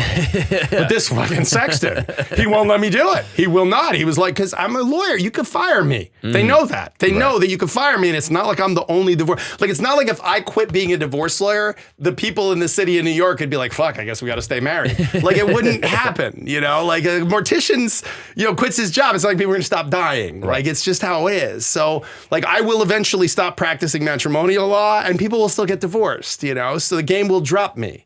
So I think you have to be bold enough to be able to say to this person who you're about to marry, hey, I think we might owe each other some things. And by the way, you said it earlier. Like, I think there is within all of us a certain sense of justice. Like, I think justice is in our hearts without getting too misty-eyed about it. Like, I think justice is in our hearts. Like all the law is a symbol of our desire to be just. Yeah. I mean, you've seen these economics games where it's like, okay, we're going to split this thing and I can take however much I want, but you're allowed to reject it. Right. And if we have $10 and I take $9, you're going to reject it every single time because the fairness is built in. It's innate to us. But the answer to that is more information and sharing of information. And the example, I used to teach a negotiation course at NYU. And what I used to always tell students to start the class is I would say, okay, we have a lemon and you want the lemon and I want the lemon. What's the best way to divide the lemon? Every hand goes up and they go cut the lemon in half. Or if they really want to be nuanced, they go, one of us cuts the lemon and the other one gets to pick which piece they want, because that'll guarantee you cut it equally if you don't know if the other person gets to pick which one. So you're going to cut it exactly 50-50. And they all are very self-congratulatory, like, oh yeah, that was the obvious answer. And I go, great. I want to make lemonade and you want lemon zest for baking. You could have had 100%. And I could have had 100%. But because we didn't bother asking the fucking question, we each got half of what we needed for no reason. Because you squeezed the juice and threw out the rind that I wanted. Yeah. And I used the rind and threw out the juice that you wanted. But we didn't bother asking the question of like, why do you want the lemon? It's not that hard to ask that question. So like, it's okay. Like our sense of justice, even if you're, a successful, wealthy person and you're marrying someone with no money and they go, look, I'm not marrying you for your money. But if we split up, like I can't get put out on the street with nothing. Like I need to have enough for a security deposit for a place. And like you'll have bought all the furniture. So under the prenup, you would keep all of it. So like I need money for those things. Like that shit costs money, I think most people would go, that's fair. Or if they go, listen, I'm going to end up quitting my job because you don't want me to be as stressed and you make 10 times what I make. So I'd like to like meet you, at the door with a snifter of brandy, and I'd love to be able to like just chill at home all day. And, like then you meet me and I'm chill and we're like, I went to yoga class or I can go to a shitty 9-to-5 job. Like if I wasn't marrying you and I'm on my own, I'm in this thing on my own and it's every man for himself, then I'm going to conduct my life differently. But if you're saying to me, I'm going to take care of you, I'm going to rely on that promise. In the law, we call it detrimental reliance. I'm going to rely on this promise, potentially to my detriment. So if we have that conversation when we're about to get married, we like each other more than the other 8 billion people in the world. You couldn't have that conversation and say like, yeah, I'm afraid if we broke up, I'm afraid that I'd walk out with nothing. And if you're a man, you're going to say like, that's fair. You're right. That's a thing to be worried about. So how do I solve that problem? Because if your answer is I'm going to give you 1/2 of everything I have, I'm not marrying you. Right. But if your answer is I need a reasonable amount of money that should be tied to how long we've been together, or it should be tied to what I've given up, or it should be tied to what, if the assets I get in our yours, mine, and ours financial structure are less than this amount, you got to make up the difference. Sign me up. I'm in. That's fair. Can you tell me about any cases where the prenup created a perverse incentive in the relationship? I can think of like things that have happened where it's like, where there's a lifestyle clause where the woman will get paid for the lifestyle, so she spends more money, yada, yada. Yeah, I mean, I've seen look, a prenup, prenup's just a tool, right? And a tool, a gun in the hands of a good person can be used to protect somebody, and a gun in the hands of a villain can cause chaos, and pain. Because now I'm thinking of the guy that's like, okay, I should get a prenup. This is how I talk to my wife about the prenup. But then he looks at the prenup from his bad attorney and is like, wait a second. Yeah. The way this is structured, she's going to spend way more money to get a better lifestyle. So yada, yada. I've seen ones that base what the person's entitled to on the last tax return that was filed. So like someone loses their job, and the person goes, okay, I got to divorce this person now so that they're like I had an example of these people at a prenup. The spousal support was based on a percentage of the earnings on the last tax return filed in the year before the filing for divorce, which made sense because you're tying it to an economic reality. Problem was the guy was an air traffic controller. So he had a high school education. He made $300,000 and something a year. He lost that job. the next job he's qualified for is going to make like 50 grand a year. So when he lost his job, because he had an anxiety issue that came up, they had to put him on benzos, and you can't be an air traffic controller if you're on benzos. So while this guy's down, she files for divorce, locks in a spousal support obligation that literally is more than what he's even going to make, because it's based on last year's tax return. Ooh. And there's nothing I could do for the guy because brutal. It was agreed upon in the prenup. Now, in the absence of a prenup, we would have been actually able to argue that, well, it's based on his earning capacity. His earning capacity was affected through no fault of his own by what occurred when it came to this divorce, losing his job. But so I've seen like prenups can be a gun in the hands of a villain, you know, like I've seen prenups weaponized against somebody. I mean, I've done the one I talk about a lot because it's just the most, whenever somebody says to me like, well, prenups aren't binding, I go, okay, here's how binding prenups are. I give the example I gave you. There's another one that I'm not even kidding I was involved in where for every 10 pounds the wife gained, she lost $10,000 a month in alimony. No way. Yeah. That's real. Yeah, it was real and it stood up in court. It was challenged in court and it stood up in court. And the court actually said in its decision, this is a disgusting clause that I can't imagine why you married this person who asked for this clause, but it's a binding clause. You're two adults and you have the right to agree to this, and you agreed to it. And you were both represented by counsel at the time you did it. Now, what's funny about that is, as a divorce lawyer, when that clause was presented to me, I remember, and this is what law school does to your brain, I didn't actually think about it from a human place of like, oh, that's some cold shit, you know? I actually thought, well, wait a minute, there's so many problems with this as a clause, because like it actually would create, because you have to establish a baseline. So like at the time you marry, what did she weigh? You have to establish a baseline. So like if I'm her, I'd have fucking rocks in my pockets when I do the weigh-in because I'd want to have the baseline be as high as possible. And then when we're getting divorced, I'd be like a wrestler or a fighter. I'd be in the sauna, sweating it out. You know, I'd really like try to like be as light as possible. I lost 40 pounds. Right, you'd try to like strip weight. Like you'd be like a UFC fighter. You'd try to strip weight, you know, so that you could say like, yeah, look, I stayed the baseline weight. So I think about it that way because that's how lawyers are, that's how fucked up we are. But like people create prenups that have clauses that they think are going to solve certain, like I've had it blow up in people's face that they have a clause that says that if we're living in an apartment that you owned prior to the marriage, that I'll move out. Now that makes sense, right? Like if your parents bought you a house, you individually, when you were single, bought you a house. And then my wife moves in. And your wife moves in. And now you're getting divorced. It's my house. It's fair to say that was your house before and she should have to move out. Okay, but you've got kids now. And the kids live in that house. And now she's got to move out because the prenup said that this is my sole and separate property and you have to vacate within 30 days of an operative event, meaning the filing of a divorce action or the other one giving each other written notice. Okay, so now you got to move. Now you're getting de facto custody of the kids. Because the kids live in that house. They go to the school in that school system. Like, so there are second order effects, and this is what lawyers are for.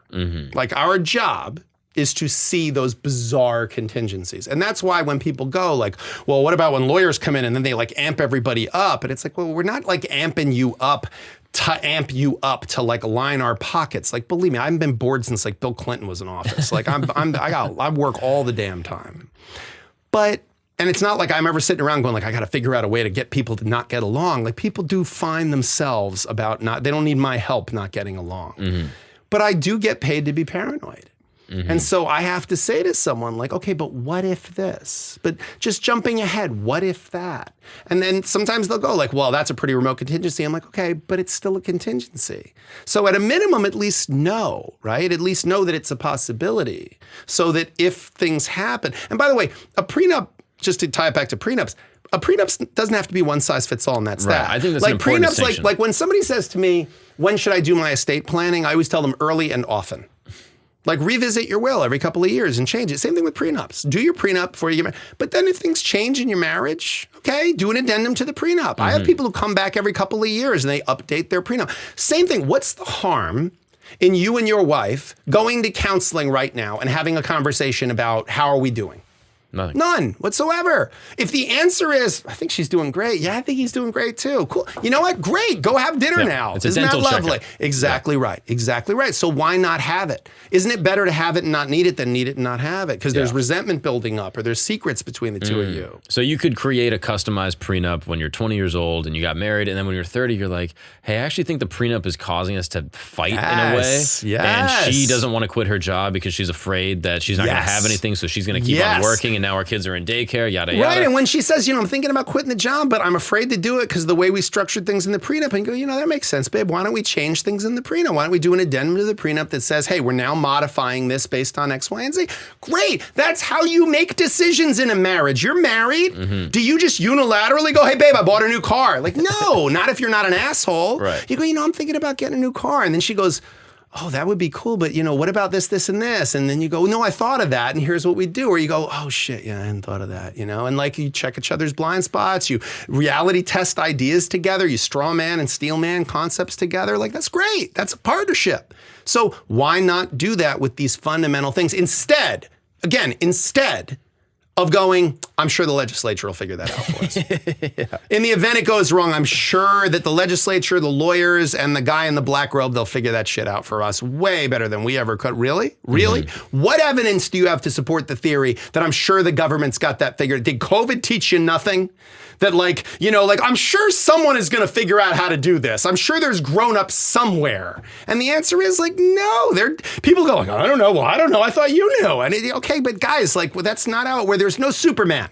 No one's coming to save us. It's us. It's us. We got to figure it out ourselves. And when it comes to something like a pandemic, I get it. It's trickier. There's a lot of variables. Yeah. But a marriage, the two of you know your marriage best. And by the way, neither of you knows 100% of your marriage.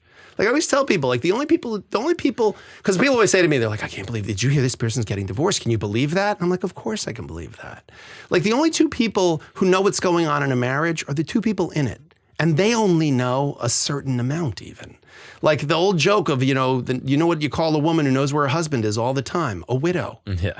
It's really we are all complex creatures. We all have a whole internal life that we're almost a mystery to ourselves to some degree, right? So I say in my book that all marriage problems really stem from two problems. We don't know what we want, and we don't know how to express it once we know what we want. And I think almost everything comes down to do you know yourself? Do you know what you want? Do you know what you expect of others? And then do you know how to express that?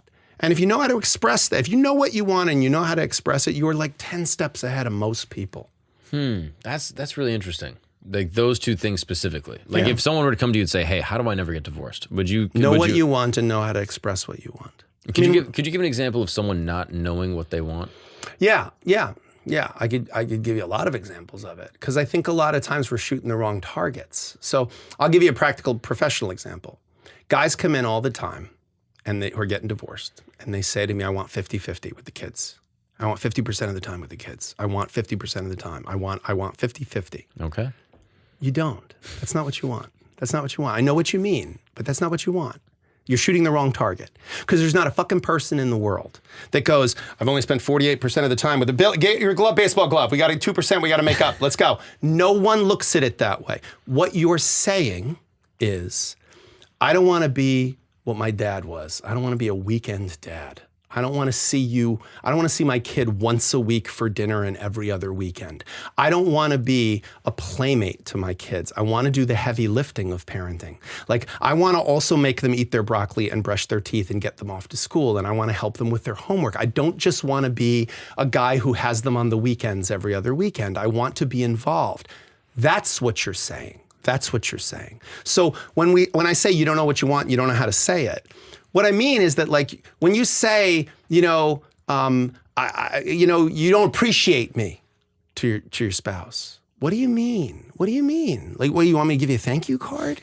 No, what you're saying is, I don't feel like I'm a priority to you. You're distracted by your phone half the time. Like say what you mean. Tell me what you need. I might give it to you if I just knew, right? I can't hear what you don't say. I know you wish I could. If we're in a relationship, like I wish I knew without you saying it what it is you need from me, but I don't. I can't read your mind and you can't read mine. So let's figure out a way to express to each other what we need. And by the way, first you have to figure out what you need, right? Because sometimes you're like, dude, I'm hungry. No, you're just thirsty. You're just thirsty. You really are. You're just thirsty. Oh, you're bored. Dude, I'm so fucking mad. No, you're tired. You're tired, man. You're just tired. It's okay. You know, like, oh, dude, I fucking hate her. No, you're sad. You're sad. You're sad. Like whenever I have like a guy friend who's like, fuck that bitch, I hate her. I'm like, dude, you're sad. It's okay. You're sad. Just say you're sad. Go cry. I'm telling you, you're going to feel better, man. You're going to feel better. It's way stronger to go, I'm frustrated. I'm embarrassed. I feel silly. Like, say that. I'm hurt and I'm projecting right now. All now. this shit of like all these, like it's such a man thing too, because like we're of different generations, but like in my generation, you either got to be like Clint Eastwood or Richard Simmons. Those were your two fucking choices. And there was no nuance. There was no emotional vocabulary. They called you metrosexual. 100%. Right. Because why? Because you washed your face, you know, or like you cried once and you were like, every time I got called a you know, I still to this day, there will be someone on the YouTube of this in the comments who go, this guy seems gay. And it will be me. Okay, right. It's you, I'll let it go. You know, if it's you or like, you know, KFC or somebody I know that can do it. But I really think at the end of the day, like, and it's true, like my Software Underbelly interview had like 5 million views and like 30,000 comments. And I didn't read all of them because that'd be like a book. But the few that there were so many that were like, I think this guy's gay. And it's like, what? Because I wasn't like, because the way I talk. Like, really? Yeah. Like, are we really still there? You're kind of empathetic to women. Is that where we're at? Yeah. Like, are we really there though? Because I wasn't just like grunting monosyllabically. Like, I mean, I get it, but like, do I have to be David Goggins to be masculine? Because it seems exhausting. Yeah. You know, I admire him, and I'm glad there's dudes out there like that. Because let me tell you, they keep the bad men from the door. But I got to tell you, like, man, is that really the resume? Like, we got to not have any emotions. So I really think that there are a million examples you could think of or I could think of about when we're shooting the wrong target. Like I'm tired and I think I'm mad. Yeah. Or I'm mad, but I'm mad at myself. Right. For the You're not stupid doing the decision. work to get inside your own head and really think deeply about what am I feeling and why. Right. And then once you identify what and I am before feeling, I make decisions. Right. Before I make decisions. Yeah. You do it after you make decisions. Right. You do it after you make decisions. You fuck up and you go. And you look back and you go, you know, I was actually just fucking mad at myself, or like I was just in a bad mood. Well, can you do that before you do this dumb shit and before you like fuck up everyone else's day? But that's the goal. And that's why, to bring it back to the start, that's why I like prenups. Yeah. Because I think a prenup, even if you don't get one, just talking about getting one has value. Because it's a conversation about what do we owe each other? And why are we doing this? Like, why are we doing it? We don't have to do it, guys. There was a time we had to get married. There was a time you had to have kids. There was a time where women were told, you get to be a mom, or a teacher, or a nurse. Those are your 3 options. Or a spinster or cat lady. Those are your 4 options. That's it. That's it. That's it. You don't get to be a lesbian. You don't get to be anything other. You don't get to be a lady doctor. That's silly. You don't get to be a lady lawyer. There's no such thing. You don't get to do that, right? And men were told, you get to be, you know, a lawyer or a doctor, or you get to be a construction worker. Right. Like these are, but you don't. You can't be a stay-at-home dad. You can't be a stay-at-home dad. You can't be a nurse. Yeah. You can't be a teacher. You can't be an artist. You can't be any. You can't be any of those things. Okay. So what was the purpose of feminism, other than to say you can be whatever you want to be? You can be anything, and men can too. They can be whatever they want to be. Like we all have lots of menu choices, and maybe statistically, men tend to like this stuff more and women tend to like this stuff more. Let it be. Right? Let it be. That's okay. Like we have nuance and difference, and that's great. And know that there's no prohibition. Like it's not like women aren't allowed to be plumbers. But if I said, do you know how underrepresented in the plumbing world women are? I can't believe you only hired male plumbers your whole life. It's like, dude, I don't know that there are any women plumbers. And if there are, they're probably very in demand because like if people are trying to find a woman, like a lady plumber, that's not a big thing. I know a lot of male plumbers. I don't know a lot of women plumbers. I'm sorry, women plumbers, if there's a bunch of you out there, but I'm not aware of you. You know, so I don't think that that's the end of the world, you know? So I really think that if we just were honest with ourselves and each other about what we expect from each other, what we owe each other from the beginning up front, we would end up happy. Now, there's a lot of things that the prenup doesn't cover, right? A prenup covers obviously financial, estate, a lot of these kinds of things. It's not going to talk about infidelity. It's not going to talk about, I guess maybe there's caveats, but like, you know, argument. You can put what's called an infidelity clause in a prenup. I would discourage people from doing it. Why? So a couple reasons. One is the classic reality of law is that it doesn't matter what I know, it matters what I can prove. So you have to be able to prove infidelity. And there's a difference between suspecting infidelity, knowing it's going on, and being able to prove it, right? Like proving something is different. So the way under the law traditionally you prove infidelity was you had to prove what was called inclination and opportunity. So you had to provide extrinsic evidence that this person was inclined to want to sleep with this person. Okay. And then you also had to prove that they had the opportunity to sleep with this person, meaning that they were alone with them in a location where you could theoretically have sex, which, by the way, is almost anywhere, you know. So at least if you're adventurous. So I think at the core, there's a problem of proof. Okay. Then beyond that, how do we define infidelity? Like infidelity, I mean, of course, there's an obvious explanation, like genital contact is obviously infidelity. But, you know, is that really how you would define infidelity? Like if your spouse is texting somebody 15 times a day and they're telling each other every intimacy or they're having like and they're going on dates and having dinners. Like you might, you know, that's infidelity, but if you're saying if their genitals don't touch, it's okay. Like, I don't know that that's real. Like, and what I will say is there's a gender difference in there too. Like, like I've said before, most of the time, if men and women, in my experience, their approach to infidelity is different. A man asks, did you fuck him? And a woman asks, do you love her? And that tells you a lot about people. That like that's what they're worried about. I do think it has roots in like human physiology and biology. Of course. Like, I think everything has. Like to suggest that we're not creatures of biology. But I do understand like Richard Lewontin's concept that biology is ideology, that like facts all come with points of view. How we interpret data is skewed by our perception of things, right? So it has some biases built into it. But to suggest that like oxytocin and testosterone, that none of this has anything to do with anything is fucking ridiculous. You're denying reality. But as a dude, I'm like, I want to make sure that kid is mine, so did you fuck him? And as the girl, she's like, I want to make sure you're not going to leave me alone with this kid. Do you love her? But I think we all, if we're being honest, right, our mandate in some ways is to transcend our biology, I think, as humans. I mean, I think, you know, a lot of what Freud said was true and of no practical application whatsoever. But like some of what Freud said is like, yeah, you want to fuck everything that walks and kill everyone that doesn't do what you want them to do. But we don't get to do that. So civilization and its discontents. Like we need to figure out the way you civilize is by suppressing some drives, feeding others. Like that's how you do it. It's like a baking recipe. A little more of this, a little less of this. And if you get too much in either direction, chaos takes the day, right? So I think there's nothing wrong with trying to transcend some of our biological drives. Because I think if you're honest, it's not the genital contact that's the real problem. It's not like you're like, I would like to know my offspring is mine. That's why I want to know if she's cheating. It's not that. It's like, hey, wait, we've decided that sex is something that has to have a degree of intimacy to it, right? Like it's supposed to be something special. It's supposed to be, maybe it's no longer out only in marriage, but it's supposed to be tied to something. It's supposed to be, I give a shit about you in some way. It's not just supposed to be like I'm banging. Because here's the thing, wouldn't you agree, right? If your friend, if you have a woman you're friends with and she says, my husband cheated on me, that it's different if he met a woman, cultivated a relationship with that woman and is sleeping with her on a regular basis versus he went to a handjob place and paid $50 for an anonymous person to give him a massage, jerk him off, and that was it. On the spectrum of infidelity, those are different. Those are totally different. I mean, those are different. I think one of those you come back from and the other one you might not. You know, just like if your wife, I'm not using your wife as an example, but your wife was flirting with a guy at work versus went out on a date alone with a guy at work, told you she was going to a yoga class and went out with some dude, okay?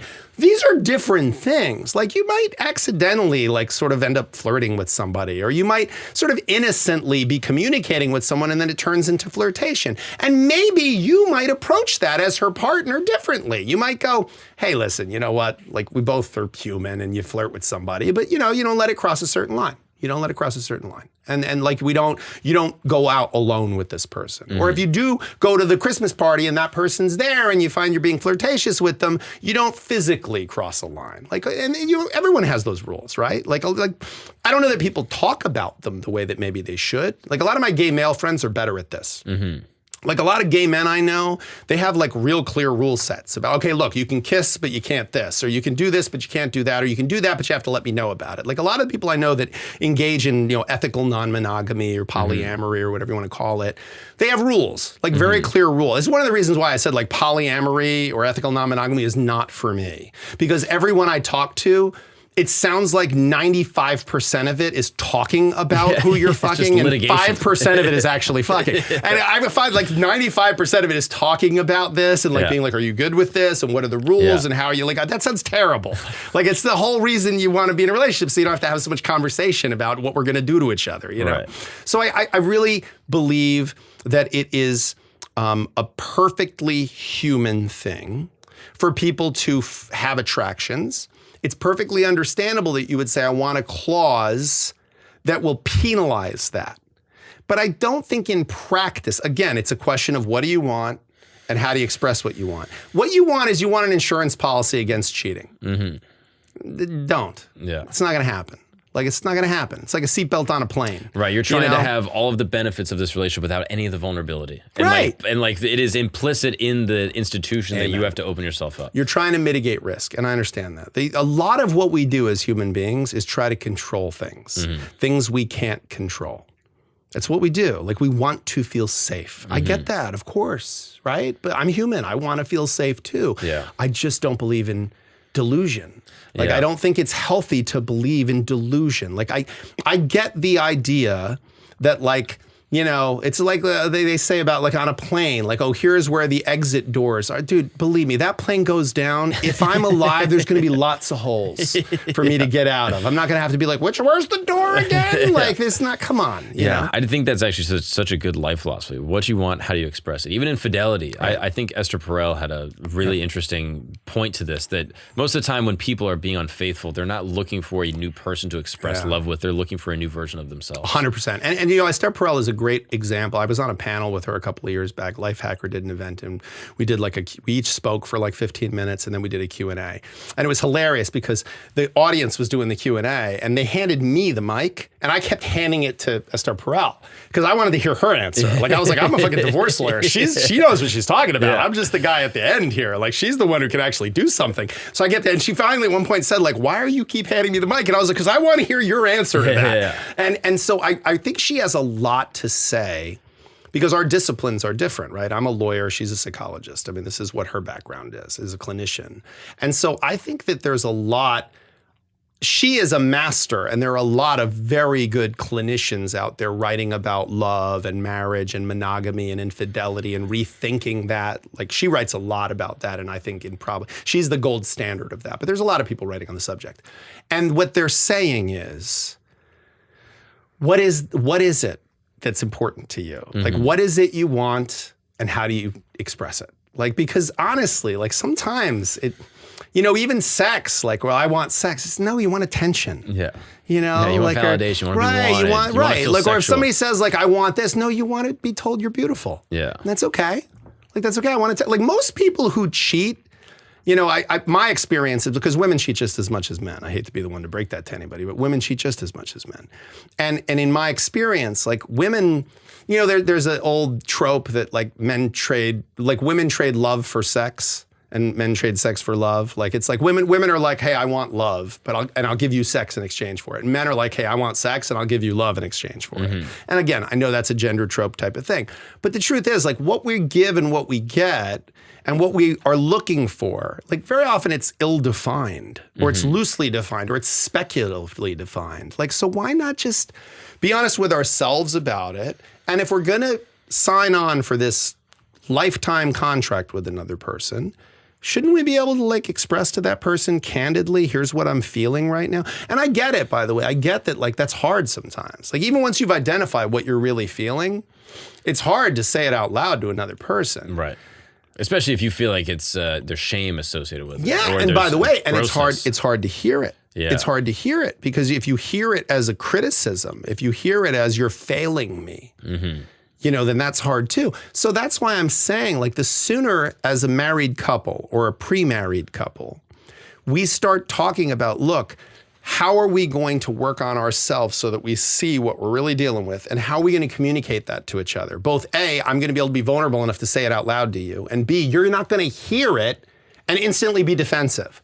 So when I say like, yeah, I feel like you don't fucking like me as much as you used to. Like you don't like, I don't know, you don't want to, you're not as sexual with me as you were when we were first dating. And is it that it was a bait and switch? Like that was the cheese in the rat trap and now we're married and you're like, yeah, fuck it, I don't have to do that anymore? Or is it genuinely that like, you don't receive blowjobs, so you don't know how special that is to me and how awesome it is? Because from where I'm sitting, it's 3 minutes, maybe 2 if you're doing it right. And for the rest of the day, I feel great and I'm thinking nice thoughts about you. That's a hell of an investment.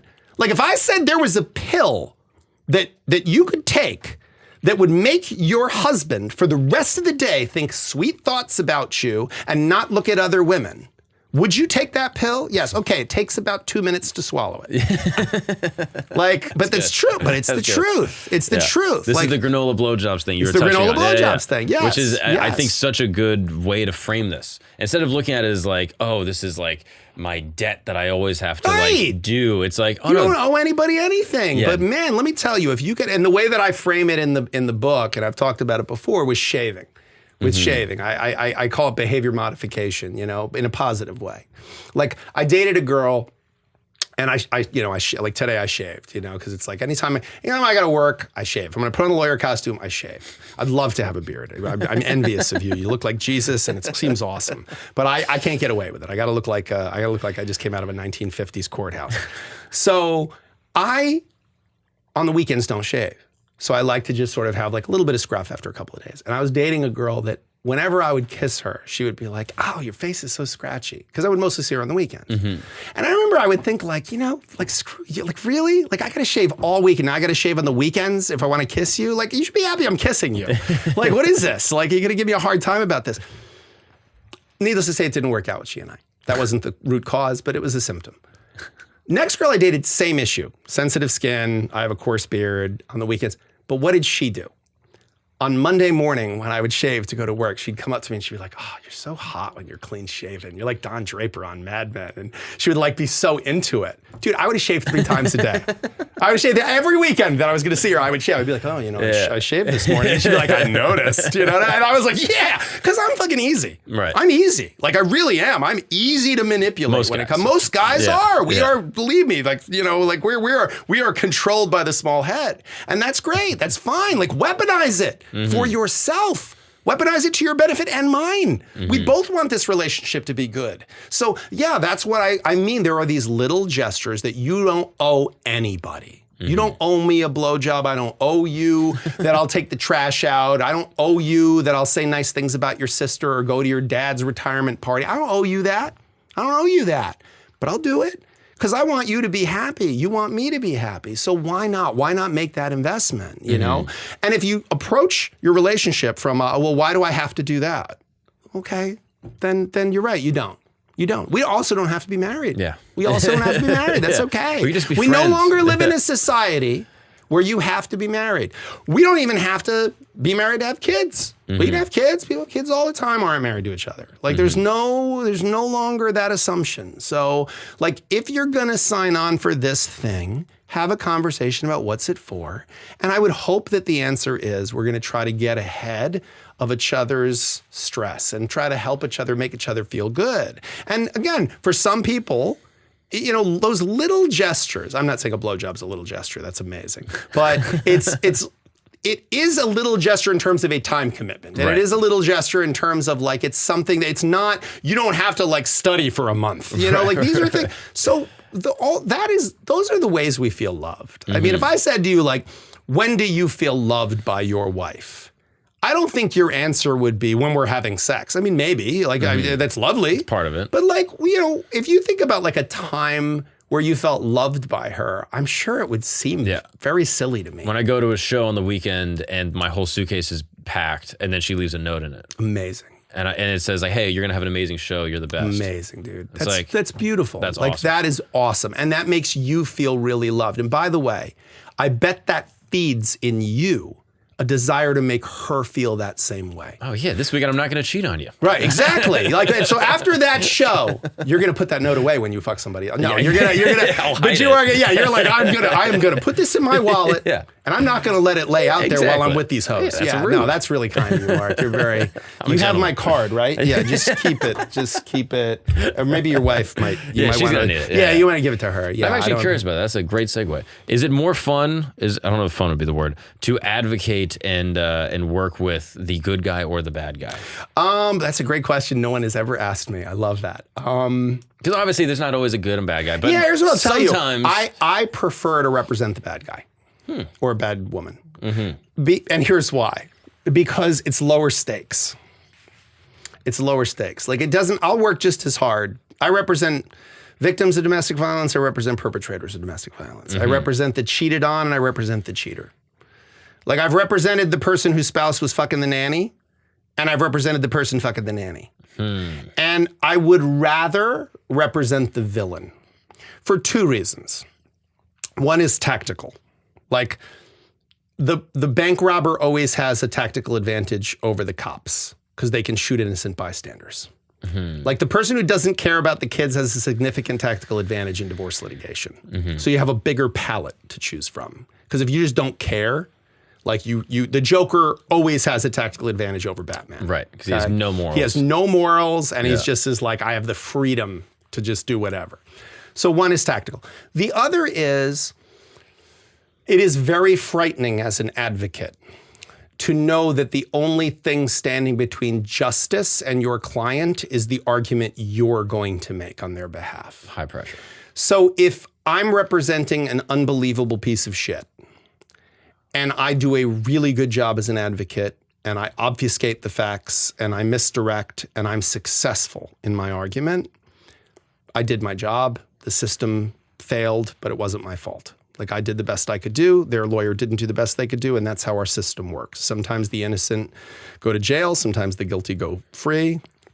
That's how it works. Like, it's not perfect system, but it's like our legal system's the worst one except for all the other ones. Like, it's like our democracy. Listen, it's not perfect, but it's pretty good. It works most of the time. And when I lose, when I'm representing a villain and I lose, I never throw the game. I work just as hard for any client. But when I lose, I go, okay, like I was supposed to lose. Yeah. The guy was guilty. Yeah. What are you gonna do? Like, that's how it is. Like, yeah, he didn't get custody. He's not that involved with the father. What do you want from me? I didn't do that. It's not my fault. Like, it's not my fault, man. Way better off. Yeah, like, listen, I'm a chef. You give me the ingredients. And listen, I'm a good chef. You give a really good chef shit you bought at 7-Eleven, they're gonna make it taste good. They can't make chicken salad out of chicken shit, but they can take beef jerky and ramen noodles and make it they can make something out of it. You give them good ingredients, they're gonna knock it out of the park. Bad chef, give them good ingredients, they'll burn it to a crisp. Give them bad ingredients, guarantee it's gonna be really awful. So I'm a chef, and my attitude is, I love having good ingredients, but you know what? A lot of times people hire me because they have bad ingredients. And they need the best chef possible to bring out the best in the ingredients that they have. And so I do my best. But again, when I'm representing a person who has such good ingredients, like that dude, I can't blame it on the ingredients if I lose. So it's very high stakes. Like, I've been doing this 23 years. I still don't hardly sleep the night before a trial. Really? I pace the boards, man. I'm lucky if I get an hour or 2 hours of sleep because I'm so nervous. I want to do a good job. Like, this is full contact storytelling. And it's like high stakes. Like, it's going to change the trajectory of people's lives. And so when I'm representing a piece of shit, I sleep through the night. I'm no problem. No problem. Because you know what? I'm going to go and do my best. And I'm going to, you know what? If it doesn't work out, what am I going to do? The truth came out despite my best efforts. Are there any cases you wouldn't take? Has anyone ever come to you and been like, hey, man, here's what's going on. Here's what I'm dealing with? No. Really? Well, I mean, I've turned down clients if somebody says to me like, oh, I've hacked their email, so I see the emails that she's like, I'm not going to do that. Like, I want to win or lose a fair fight. Like, I don't cheat. People have done that. Oh yeah, people have done that. Yeah. Oh my God, people are constantly hacking emails and things, and like straight, dubbing someone's iPhone, and so they're getting text messages. They like know their communications with their lawyer. Clients get mad at me because they'll like email me and be like, "What should I do about this?" And I write back and I'm like, "Call me and we'll discuss it." And they're like, well, why can't you just send me an email? I'm like, because people hack people's emails, and I don't need to give you substantive legal advice via email. I'm paid to be paranoid. And let your spouse see it. Yeah. No, because I know it's not paranoia if it's real. Like, and the reality is I have a lot of clients who they come in and they happen to just know, well, they're planning on filing a motion tomorrow. I'm like, how do you know that? They're like, don't worry, I just know it. And I'm like, okay. I mean, I can't, if you tell me explicitly, then I can say, okay, I'm getting off this case. But if I just suspect that you might have hacked someone's email, I can't get off the case for that reason. Oh, interesting. Yeah. And is that like That's why a criminal lawyer will never ask their client, are you guilty? Did you do it? You don't ask that question. Because if they say, yes, I did, but I want to go in and pretend I didn't, you're committing an ethical violation. Oh, so you don't ask a client that question. You don't ask them, are you hiding money? Where are you hiding it? You don't ask them that. But sometimes you suspect your client's hiding money. Sometimes you suspect that they know something that they're not telling you, you know? And it's unfortunate when it happens, but it's the nature of the job. I mean, we have an adversarial system. Like, so theoretically, I should be able to do my job as best I can. They do their job as best they can, and the truth comes out somehow. Like, a trial is a search for the truth. In your work, you've been mostly in New York City? Yeah. Well, New York and the surrounding areas. I do Westchester, Rockland, Do Orange. city people get divorced differently than more like rural, suburban people? Well, there's a lot of more money at stake a lot of the time. Like the city, this place is like, you know, I always tell people the reason why I like New York City is that whatever you're into, there's someone doing it at the highest level. Like I don't know anything about making a boat in a bottle. But there's like some dude in the city who's like the best boat in a bottle maker. I don't even have to look it up to know. There just is. He lives like in Red Hook. Whatever. Like I had a conversation with somebody the other day, and I overheard them talking to their friend, and they said, yeah, we were at like our third favorite Ethiopian restaurant. And I was like, only in Manhattan. That you have a third favorite. Like that presumes that there are multiple Ethiopian restaurants in the city that you've eaten at, and this one ranks as third. Like that's incredible. You know what a gift that is? Like you think in Wisconsin, people are like, that's only my third favorite Ethiopian place. Like it's not how it works. You know, so I genuinely, in the city, the stakes are high. But I will tell you something, when I started my career, I was like a minute out of law school. I had the hubris of youth, which is the only way that I went out and literally hung out a shingle. Like I got out of law school, passed the bar, and I was like, all right, I'm a divorce lawyer. Oh, really? I didn't have any clients. I borrowed $5,000, $2,500 from a friend of mine, $2,500 from my dad, and I opened my own firm. Oh, wow. And everybody was like, what the fuck are you doing? You don't have any clients. And I was like, yeah, if we build it, they'll come. Which, by the way, looking back, like I have a son who's a lawyer now. If he proposed that, I'd be like, are you crazy? Join a firm. But at the time, I was so young, I don't know. Wow. You know, and so I went over to the courthouse, and you could get assigned counsel cases for $25 an hour that they would pay you. So I just did as many assigned counsel cases as I could. I took as many of them to trial as I could so I could get paid. And also I'd learn how to try cases. But I would just hang around the courthouse. And if I saw somebody looking like they didn't know what they were doing, or they didn't have a lawyer, I would walk up and I'd be like, oh, do you want me to help you fill that out? I'm here on another case, but I'll just help you if you want. And then I'd be like, oh, if you want to hire me, I'd be happy to help you. And I was like Better Call Saul. Like I was like soliciting business. And then I started to represent. I remember the first time someone gave me a $2,500 retainer, and I thought it was all the money in the world. And I was going to bill against it at $150 an hour. To put that in perspective, I make $750 an hour now, and I take a $25,000 retainer. So like back then, though, that was like all the money in the world. Right. And a divorce that I did back then, and the divorce I do now for my client who has $7 billion, it's the exact same thing.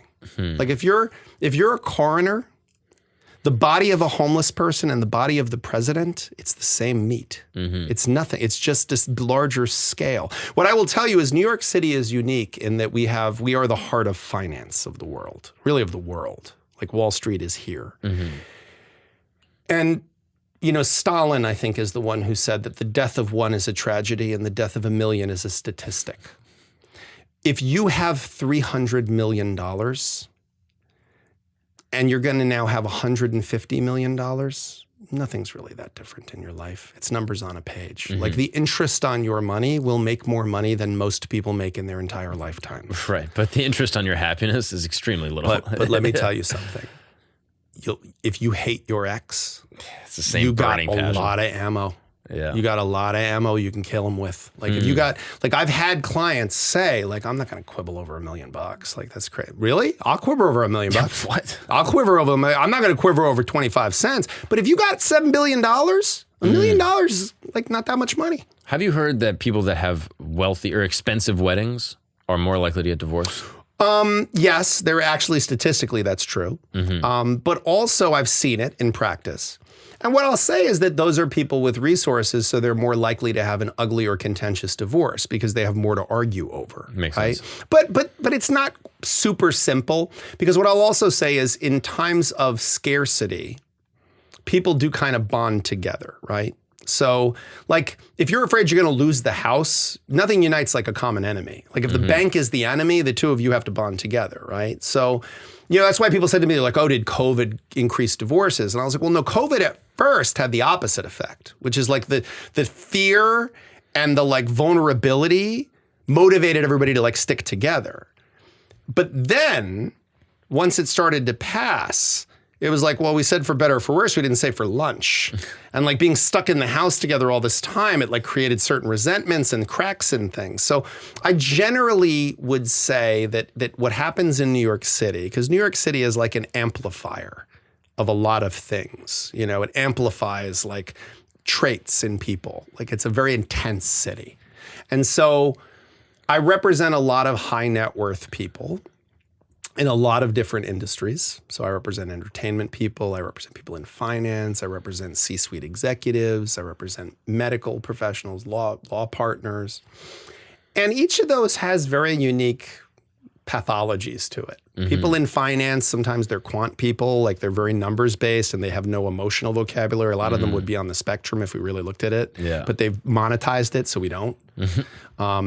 Physicians, like, you know, high stress, high stakes, they're used to people like genuflecting, you know, they're used to people like deferring to their judgment, which is not always great in a marriage. Like to have people like kissing the ring all the time and then your spouse is like, okay, I'm not impressed. Like you're not Dr. whatever to me, you're my friggin' husband, you know. Celebrities, most insecure people in the world, like fame is the mask that eats into the wearer. Like it turns people into something and then it's never enough, like you're never famous enough, you know, and then you're constantly like there's another, you know, it's the horizon that forever recedes. So being told by your divorce lawyer, like, yeah, no, you have to be here on Tuesday. Well, I can't be there Tuesday. Yeah, you're going to be there Tuesday. It's a judge. If you're not there, they're going to enter an order in default in your absence. So you're going to be there. Well, I'm supposed to shoot this. Okay. Sorry. Like I've had to serve, like I had to have a celebrity served at Paris Fashion Week, like served with papers. Damn. You know, and then they were like, they got served with the papers. Like, well, I can't be there. I'm shooting in LA that week. And I'm like, you'll be there. Like, if you won't, we'll just get a default judgment against you. Yeah, what is that about? Sometimes you see these big displays where people are served divorce papers at like some sort of ostentatious You're thinking thing. of what's her name? Was it Jason Sudeikis? Or was Yeah. it who divorced? I forget what her name was. Yeah, and it was like a whole thing. Yeah, because she was served while on stage at like a thing. I was asked to comment on this for Access Hollywood, and I did. So I wasn't involved in that specific case, but I've had people talk about on the news something that I was behind, where like somebody got served in a very public way. Here's the problem. If I have to, under New York State law was not designed for celebrities in mind specifically. Like, and there's not, thankfully, a separate laws that pertain to celebrities. You might think that with the frequency with which they run people over and have DWIs and somehow get out of it, but they're not. They're theoretically equal protection under law.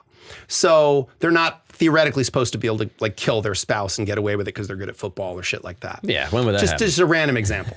So you're not supposed to, but you know, it happens, right? You get as much justice as you can afford. So celebrities, they live in a very rarefied situation, right? So if under New York State law, you have to serve someone personally with divorce papers. And you can't be someone with what's called consanguinity to the case, meaning it can't be like a relative. And it can't be someone who works for my office because we have a reason to potentially lie. So it has to be a person over the age of 18 who's not related to either party. They're just a neutral person who has no incentive to lie and pretend that they served someone when they didn't. And you have to personally serve the person. Why? Because you can't say, oh, I mailed it to them, but then you mailed it to the wrong address or you got lost or whatever. Okay. So you have to serve a person personally. Okay. If I could serve you with papers, I could stab you. I could shoot you. So if you're a celebrity who has decent security, I should never be able to get up to you and touch you with, hand you papers. Ever. Ever. You shouldn't be able to. So if someone is a celebrity or dating a celebrity and I have to serve them, I have to have them served with papers for family court or for a divorce, you got to get within a certain distance of that. So when are you going to do that? You have to get creative. Like good process servers get creative.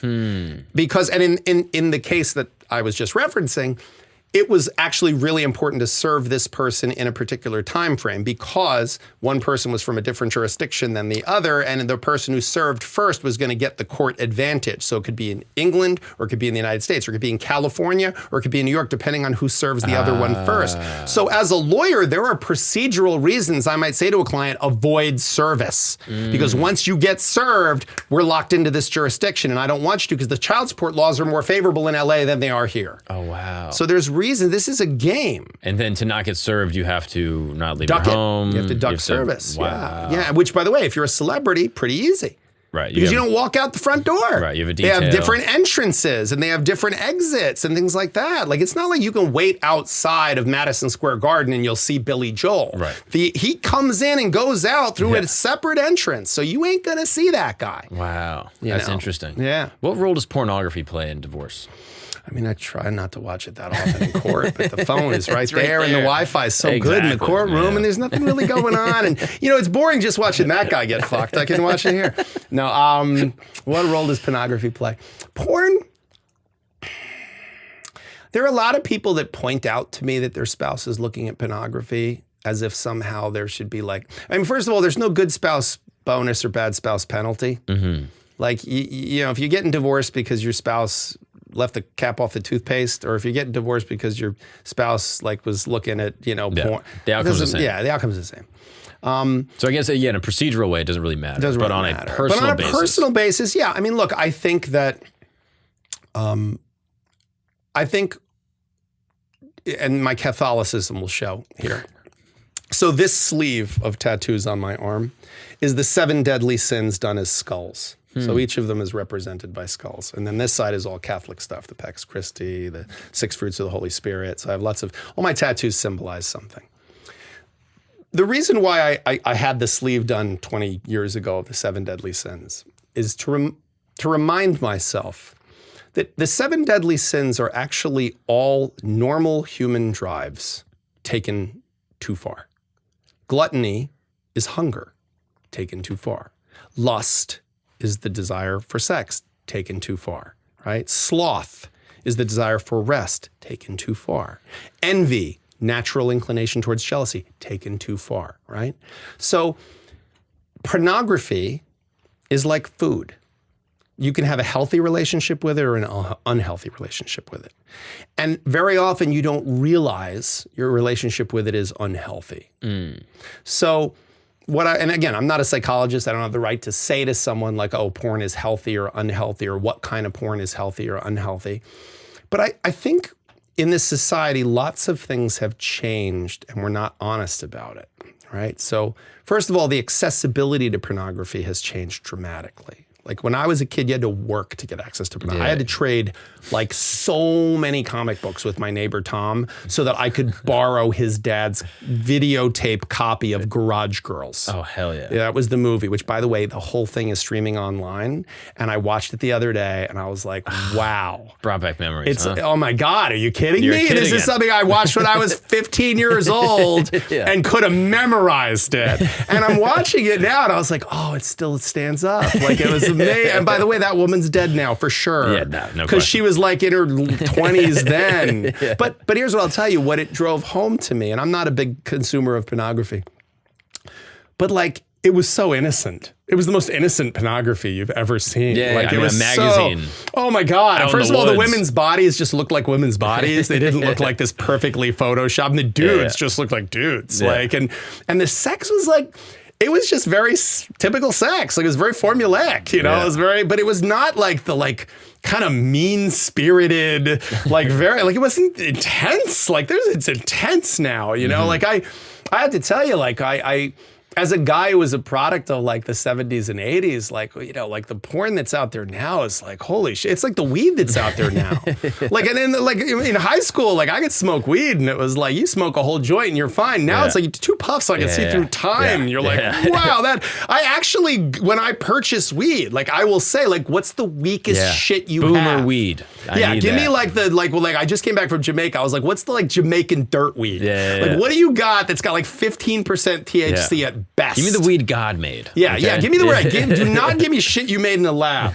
You know? And so I think that porn it's kind of like, what is your relationship with porn? Like, I do think there is an element of efficacy to pornography. Like, I think, like, as a man, I think there is something in us that, like, you just think clearer when you just, like, cleared the poison out of your system. Sure. Like, so I think that, like, a dude who just, like, either gets to have sex in the morning or just beats off in the morning, like, you just think clear-headed, you're less of, like, motivated by that. You're just sort of like, okay. You know, like I was a big fan of like before you go out on a date, jerk off because you're going to see the woman much more clearly. You know, and I think that's good. Like, and after like if it's 4 hours later, all of a sudden like the monster is coming back up again, and you're like, excuse me for a minute. You know, you have to run off so you can. I want to see her clearly. You know, so I think pornography has a purpose, but when I see it as a feature in divorce, it's when it's become pathological. It's when it's like, this person is now having sexual dysfunction as a function of their addiction to pornography. Like I see, it's like the 7 deadly sins. I see every variety of human interest taken to its most pathological level. So I have people that their political views become so untethered and intense that they're getting divorced now, or their gambling has now taken over their life. And again, I know people that gamble. If I go to Vegas, I'll play blackjack, and like as always, the house wins. But like I have fun with it, you know. But I don't put anything on the table I'm not ready to lose. Right. This is the cost of having fun right now. It's $250. But I've had like divorces where the woman says like, he's like, I'm in bed, I would happily have sex with him, and he's off in a room masturbating to pornography. Like that's a different thing. It's not the pornography. Like that, no more than gluttony's the food. Right. It is your It's your relationship with it. Right. Which is unhealthy. Is it like the weed? Is it now way too accessible and way too powerful and way too insane? Like I feel very badly for young people whose current conception of what sex looks like is based on current pornography. Yeah. I feel very bad for them because I don't think actual sex really looks like that, except to the degree that people are now accommodating their sex to be performative in a manner that resembles pornography. Yeah. But I don't know if that's actually feeding anyone's joy. Yeah, I've read a tweet recently. It was like learning how to have sex from porn is like learning how to drive from the Fast and the Furious. You know what I mean? It's like you are getting... That is a great metaphor. That absolutely summarizes what I just... Like, it's absolutely right. Because, I guess you could do it that way. And people can try to accommodate themselves to that. But like, is that really the sex that's like healthy for you to be feeding yourself with? Is that really what you want? Is that long-term, like a relationship? Like, can you have that kind of sex with a long-term partner? You know, like, I mean, whenever people talk about, and look, I think there is a certain cooling that happens. And, you know, you first start dating someone, and if you're, you know, people that are having premarital sex, like you're going to like throw everything at the person. Like, hey, let me try everything. Let me try everything that they might like. But then you figure out like the greatest hits, you know, like you figure out like, okay, she likes this. She's not too great on this. So I'm just going to do the things she likes, and vice versa. Hopefully she's like, all right, he likes this and this didn't get much of an applause. So, okay, I'll do more of this and a little less of this. Well, so then you just keep doing that to each other. And then after a while, like it's a routine. And then part of you start to go like, oh, well, it would be nice to do something different than that. But it was well-intentioned on both sides. Right.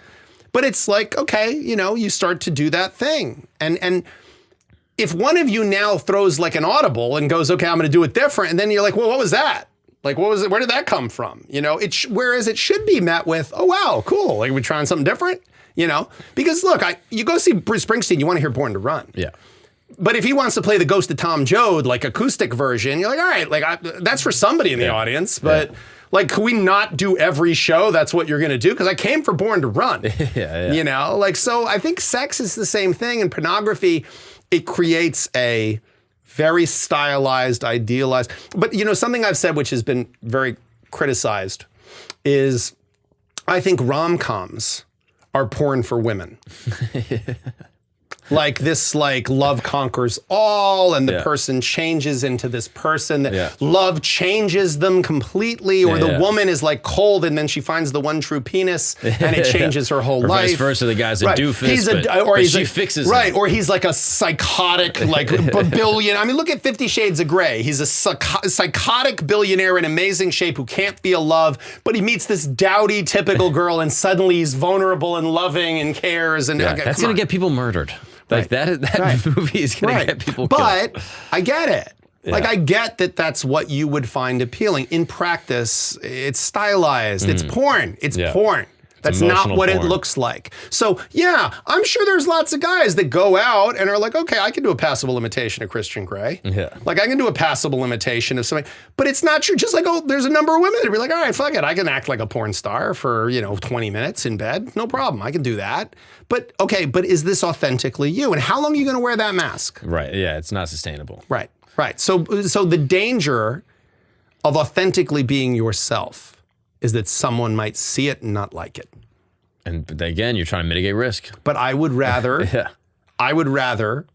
an uncomfortable truth than a comfortable lie. Yeah. Like, I would rather be loved for who I am than loved for a fiction. Of course. So I think that most people. But in order to be loved for who you are, you have to be willing to be rejected, and you have to make yourself vulnerable and show risk. And you have to know when you're not being yourself, right? Like, you have to know when are you being authentic. Which comes back to know who you are, know what you want. Yeah, most of the time when people come to me and they say like, well, because a lot of times people will come to me who are having marital problems, but they're not quite in the terminal phase yet. Like, they haven't been served with anything, but they're like, this thing's I'm seeing some cracks in it, so I just want to know what my rights and obligations might be. And I appreciate that. And a lot of times people say to me like, oh, do you send those people to marriage counseling? And I actually say, no, the first thing I do is send them to counseling.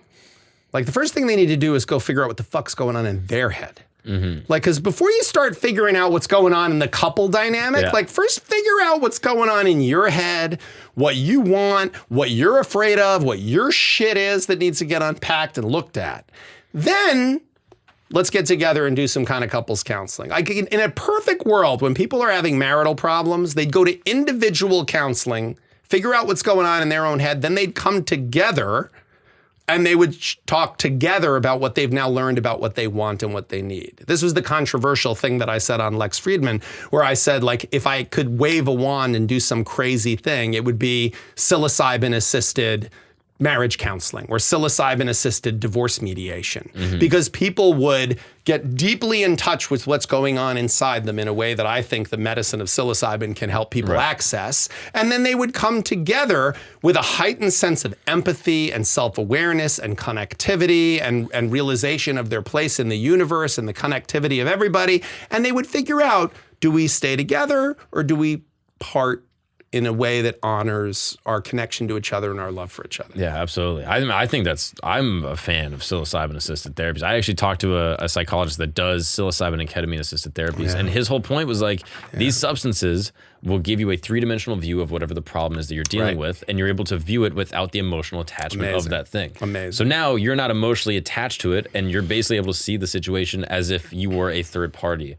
And so the reason your friend can give you such good advice but can't take his own advice, or you can give such good advice but can't take it, is because you're the emotional attachment and the trauma with what that situation entails. And there's something about, for those of us that have had those kinds of psychedelic experiences and have experienced plant medicine in that way, not in the like, okay, I'm just going to like do this and go to a music festival, like to see it as a way to sort of strip a lot of the artifice and become very sort of raw and bring yourself, like when you do that under the right guidance. I went to, very recently, I went to Jamaica for a psilocybin-assisted retreat.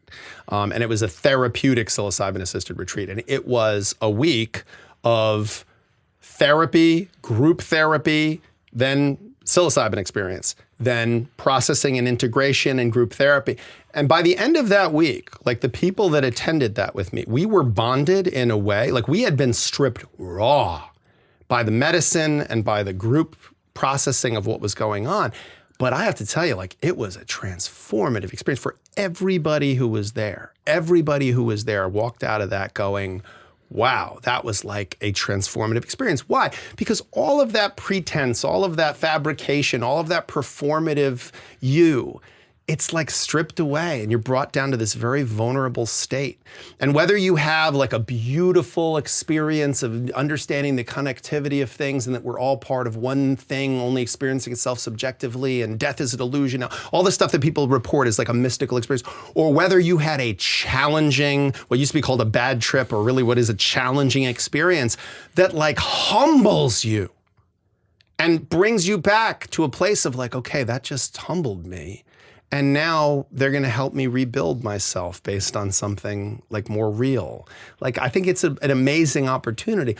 I don't think we'll do it because we don't really want, like, we don't have healthcare in this country. Mm-hmm. We have sick care. Mm-hmm. Like, get sick, here's a symptom, let's control the symptom. Let's not control the illness, let's control the symptoms of the illness. Mm-hmm. Like, I remember a buddy of mine who was constantly eating Tums. You know, he was constantly eating like antacids. I remember watching a commercial that was like guys eating a chili dog, and he's like, "Oh," you know. And I think it was like, "Dude, don't eat chili dogs." Like, if you like, what do you mean? Like what? If your body is reacting this way, it might be that no. Cover up the symptoms. But that's it, you know. Yeah. And I think putting a Band-Aid on a bullet wound is not a good idea, you know. And our culture has a tendency to either put Band-Aids on bullet wounds or treat dandruff with decapitation.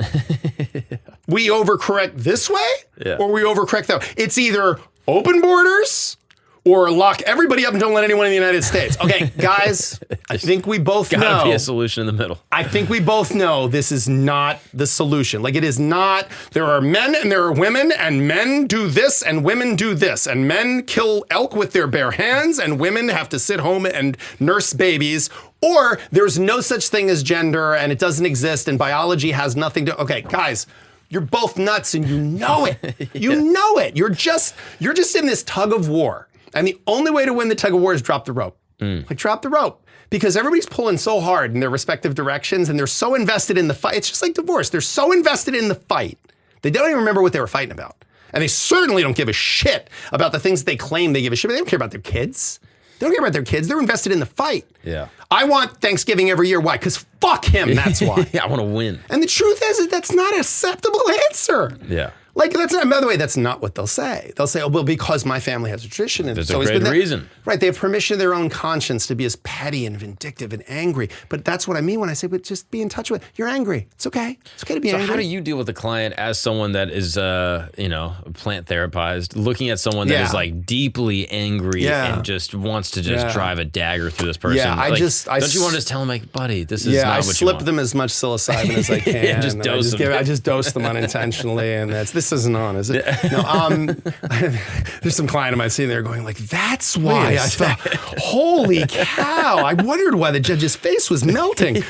I just thought that was weird. No, I really what it is I actually try to like leverage that. Like, I never want my clients to feel like they're not being understood. Like, a lot of my job is to like have a client feel understood. Mm-hmm. So like when a client says like, well, I want this, I don't go like, no, you don't. What are you, an idiot? Like, I'll go like, I hear what you're saying, man. Like, I know you don't mean that. I know what you're saying, man. Yeah. I know what you're saying is, I really don't want to screw up all the traditions my family had. Right. And I want so I hear you when you say, the spirit of the right. Like, I say to the person, like, I really cling to the angels of their better nature, because I do care about them. Like, I really do. I don't believe in like good people and bad people. Mm-hmm. I've spent too much time with human emotional complexity to view people that way. I actually think that my experiences with plant medicine have probably done a lot to like that sense of commonality. Like, it's only been fed by that. Like, when I spend time with clients, like, you just realize like it's just hurt people hurting people.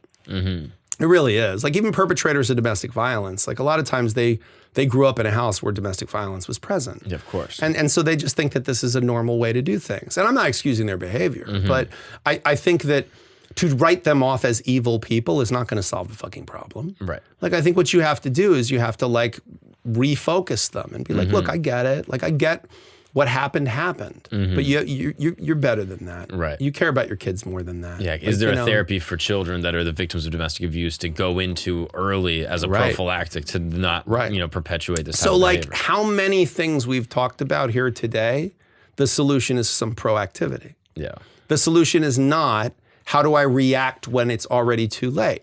The solution is, how do I get ahead of this? And that's really like the whole thing. I think most things in life, like, I picked on David Goggins earlier in this conversation, but like, he's the one, or he and Jocko, I think Jocko was the one who said that discipline is trading what you want now for what you want most. And both of those guys, I think, excel at the idea of trading what you want now for what you want most. Like, what I want now is chocolate cake. What I want most is vibrant, good health.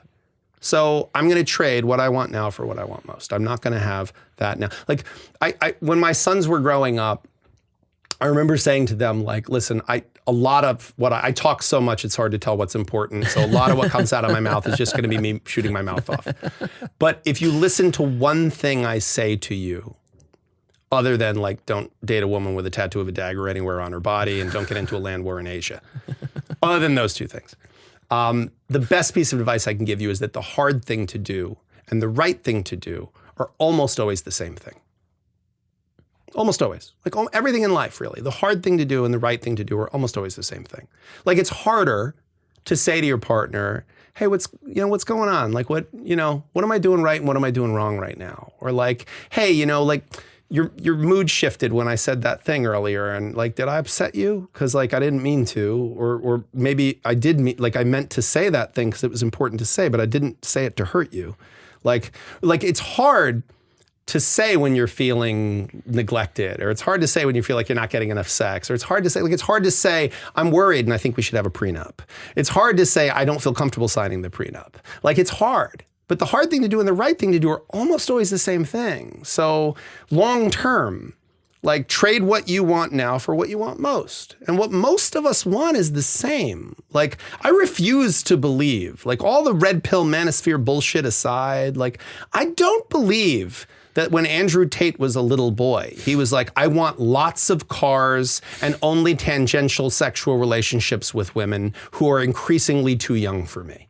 I don't think that's I think what he probably wanted is what any of us wants, to be loved, to feel like your life had some fucking purpose, that you left the world a little better than you found it, or at least that you didn't make it any worse necessarily, like that the people you love you helped them be as safe and happy as you could in the face of a world that's somewhat unrelenting and out of our control. Like, these are very human things, whatever society you're in. I don't believe like Russians want to kill the world and Ukrainians want to save the world. Like, I think that Russians love their kids, Ukrainians love their kids, people in Gaza love their kids, Israelis love their kids. Like nobody, like, I really believe that. And I just don't think that we do ourselves a favor by being like, I'm the good guy, they're the bad guy, and that's how this works. And divorce is just a very crystallized, condensed version of the eternal struggle, us versus them, And like, that's all politics ever was the systematic organization of human hatred. And divorce is just a microcosm of that. It's just this person who I once trusted and I thought was the answer. And now I realize they're not the answer. I mean, it could be what Jack Kerouac said, like, there ain't no answer, there ain't never gonna be no answer, that's the answer, But that's too painful.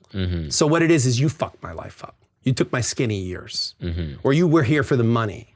And it's like, okay, but you weren't. Like, we tried, we screwed it up. It was my fault, it was your fault, it was everybody's fault, or it was nobody's fault. I don't care. Like, we are where we are. So what do we do now? So with this perspective, have you ever had a client that explained all the woes of their relationship and how they wanted a divorce and felt in your heart like, dude, you don't want a divorce? Yeah, like, I do that all the time. I say it all the time. I send a lot of business out the door. And how does that go? Sometimes it goes really well and they reconcile.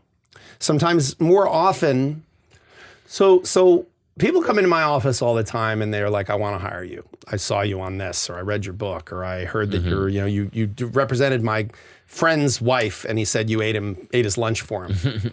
And what I'll say to people is, listen, I'm like, you can do it with a chainsaw or you can do it with a scalpel. I'm a chainsaw. Like, I'm a weapon. Like, you don't use me. You don't want to use me. If you're in my office, like, something went wrong. Like, and it might not be your fault. Like, in the face of an advancing enemy, I'm the guy you want. Like, I'm the guy you want. You better make sure it's an enemy. But you better make sure, right? Because to me, like, at the risk of sounding hokey, like, a warrior fights not because he has hatred in his heart for the person in front of him, but because he has love in his heart for the people behind him who he's protecting. Like, so I love the part of my job where I'm a weapon.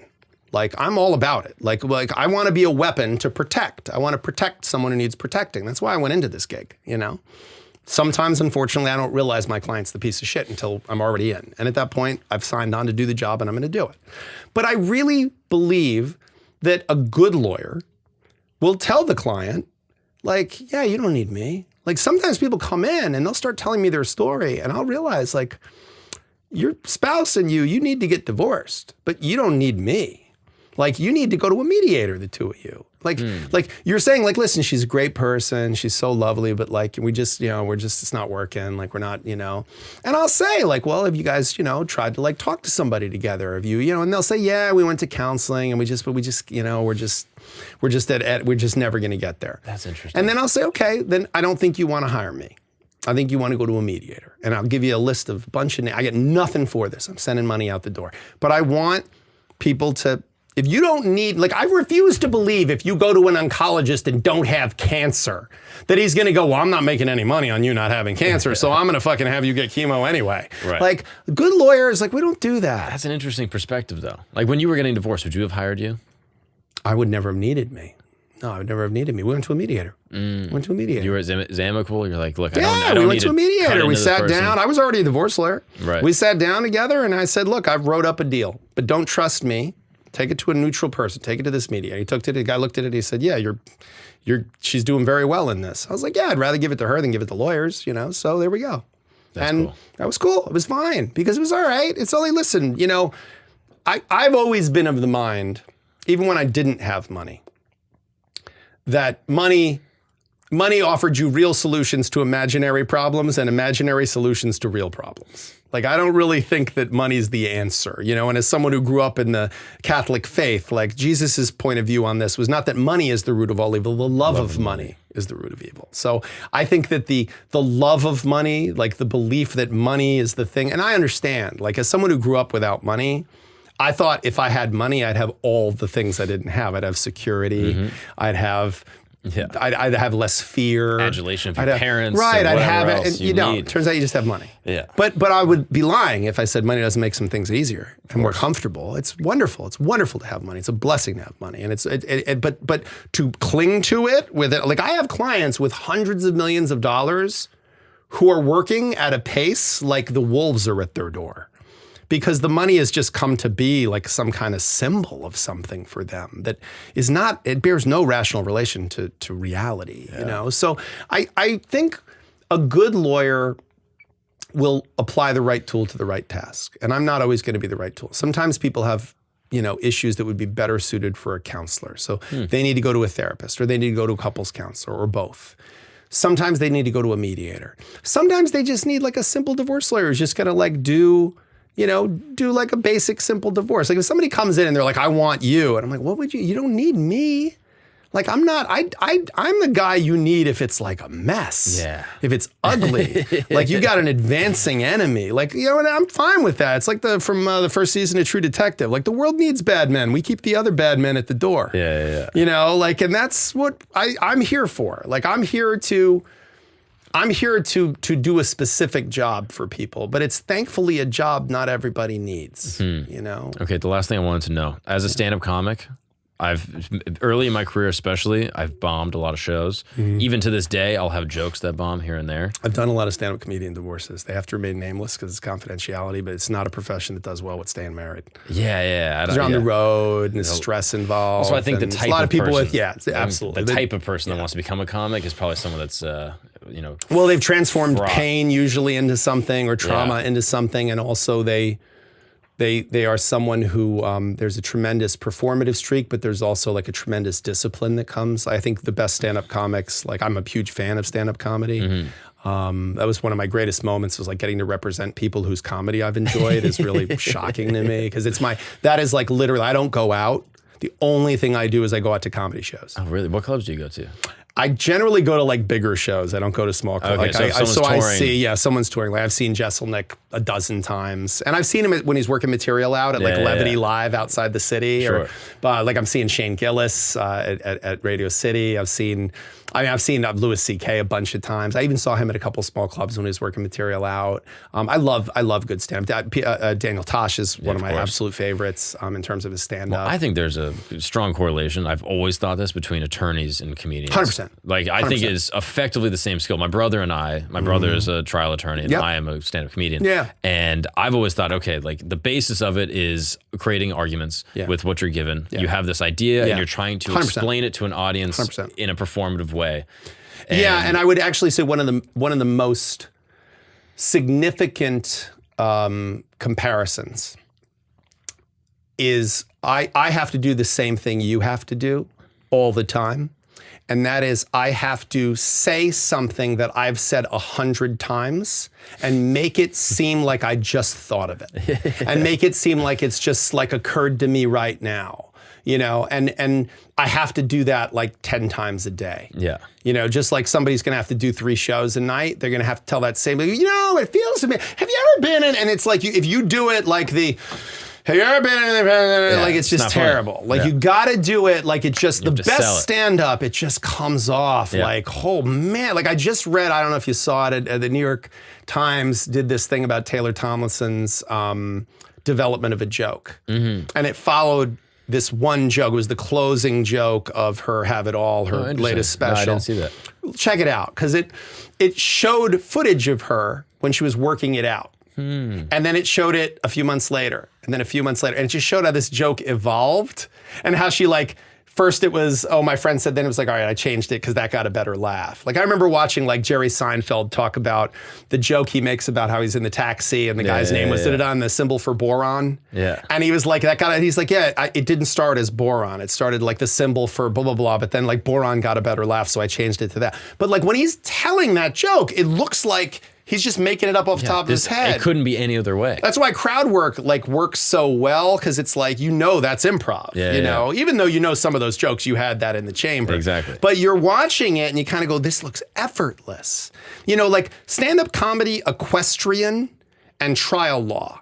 If you're doing it right, it looks like you're not really doing anything. It looks like you're just up there. Well, that's the problem with comedy, is that no matter what version you see, everyone thinks, oh, I could do that. 100%. You see someone killing and you're like, oh, it's so easy. But I have to tell you, the reason why I am in such awe of stand-up comedians is I watch that and how effortless it is. And I know from my work as a trial lawyer, holy shit, that took a lot of, there was a lot of effort. Every pause was thought through and tested, and every little nuance of the facial was thought through. Like they're not up there just riffing, like this is there are some who I think could get up there and have like just a loose outline, but like some if you've watched, like I've watched a lot of I love to watch like something like Jesselnick is a great example. I watched him. He does a lot of like working stuff out at Levity Live in Nyack, which is right outside the city, and then he plays it at the Beacon. And to watch it there, and then 6 months later watch it perfected. Like Fire at the Maternity Ward was recorded at the Beacon, and you can see the back of my head in the front row. And I had seen it basically that set at just outside the city, like 6 months before, and it was great 6 months before, but it was unbelievable because it was just distilled. And so that's what you're getting when you hire like a divorce lawyer who's been doing it a while. Like I go in and I make this look effortless, and I make this advocacy. I'm not advocating. I'm just speaking the truth, Your Honor. I'm not. It's not. Listen, Judge. This isn't, I'm here paid by this person. This is the truth. That is the pattern recognition, your ability to be, at this point, you've seen every type of divorce. 100%. And I've argued both sides of every issue. And so if someone comes to you and they're like, can you help me? You're like, I've helped 10 of you this year. Like, well, what's even funnier is when people come into me and they invariably go,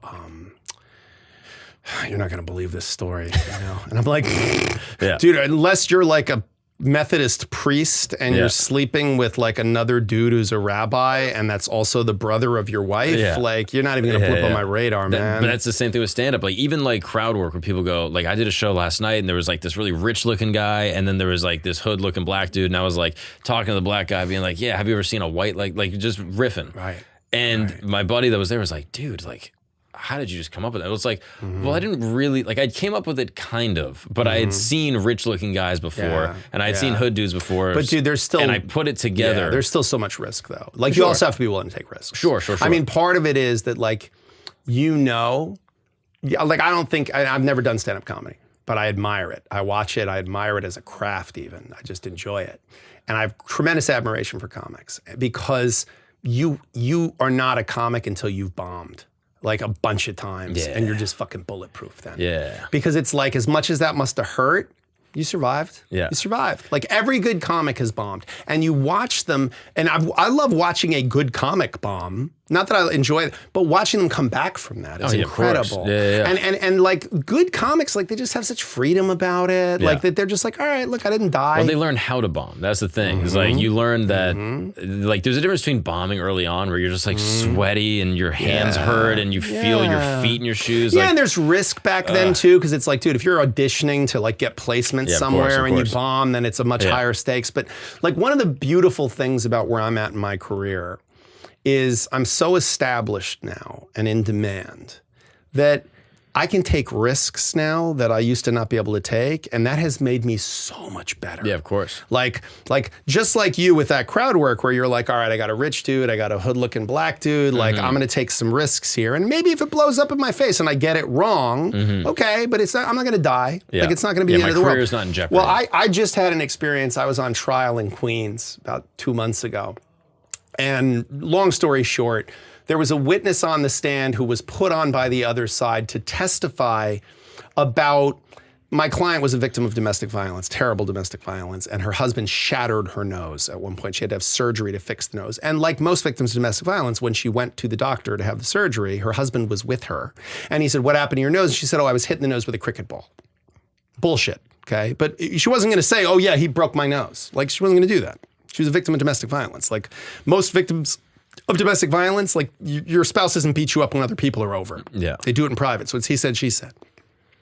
So this guy, the husband, I represent the wife, the victim, husband calls one of his college friends to the stand to testify to the fact that 14 years ago he met my client and her nose looked the same as it did now. Now, I said to opposing counsel, who I have a good relationship with, what the fuck are you doing? Why are you putting this guy on the stand? It's his friend from college. It's not gonna prove anything. He's just getting up and saying, oh yeah, he never beat her that I saw, and her nose looks the same as it did. I'm like, what is the point of that? And he was like, I don't know, my client wants to call the person and stuff. So I'm like, okay. So he calls the guy, says, you know, did you observe him ever? Was he ever abusive to her? No, never. And did her nose look the same? Yes, her nose looked the same 14 years ago as it does right now today in the courtroom. So I said to my client, I'm like, when did you meet this guy, like this friend? He's like, I met him once 14 years ago for a weekend. We all went away with our respective new spouses to like a vacation for 3 days. And I met him for 3 days and I haven't seen him in 14 years. I saw him for 3 days once. So the guy gets on the witness stand and he testifies that way. So I get up on cross. Now, old me, like young me, would never have taken a risk.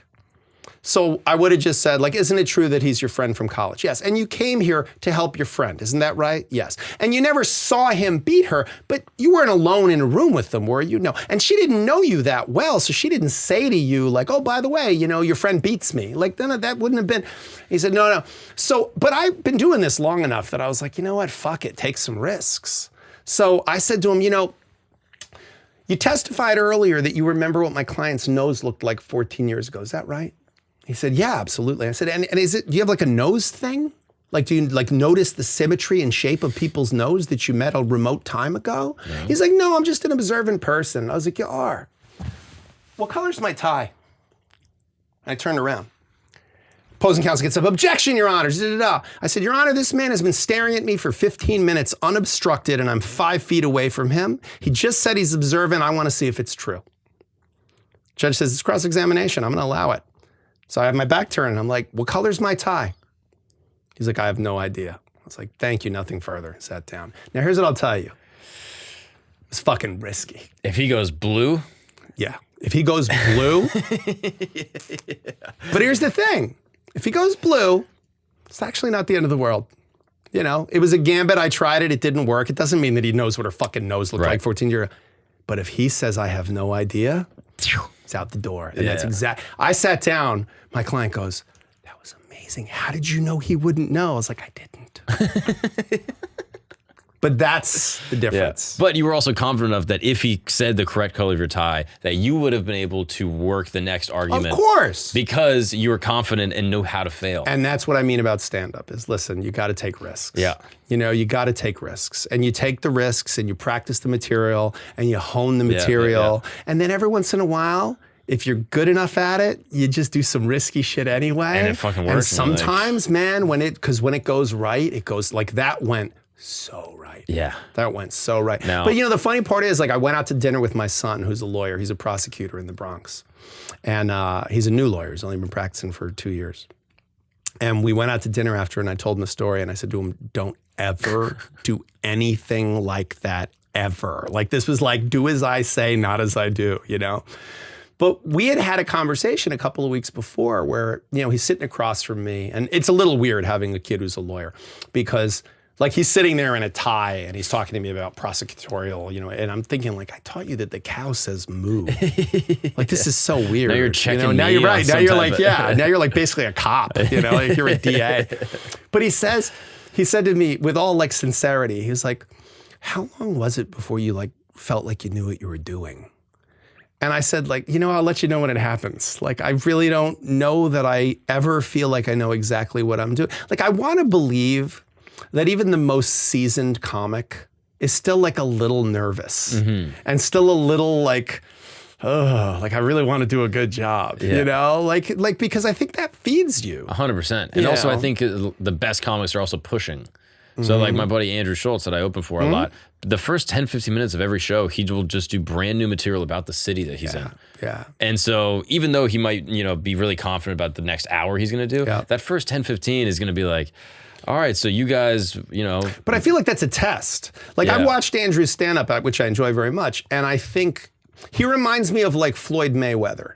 Like Floyd Mayweather for the first 3 rounds is just doing different stuff because he wants to see how you move your head. And he wants to see, like, when he throws the right, like, what do you do? And he's timing you. And, like, you're watching it, you're like, boy, this is going to be a boring-ass fight. Like, this guy's just, like, doing nothing. And then when he lights it up, it's done. It's over. Because it was like, oh, all he was doing, like, my jiu-jitsu teacher, Marcelo Garcia, the first time I rolled live with him, I was like, oh my God, I'm actually getting somewhere.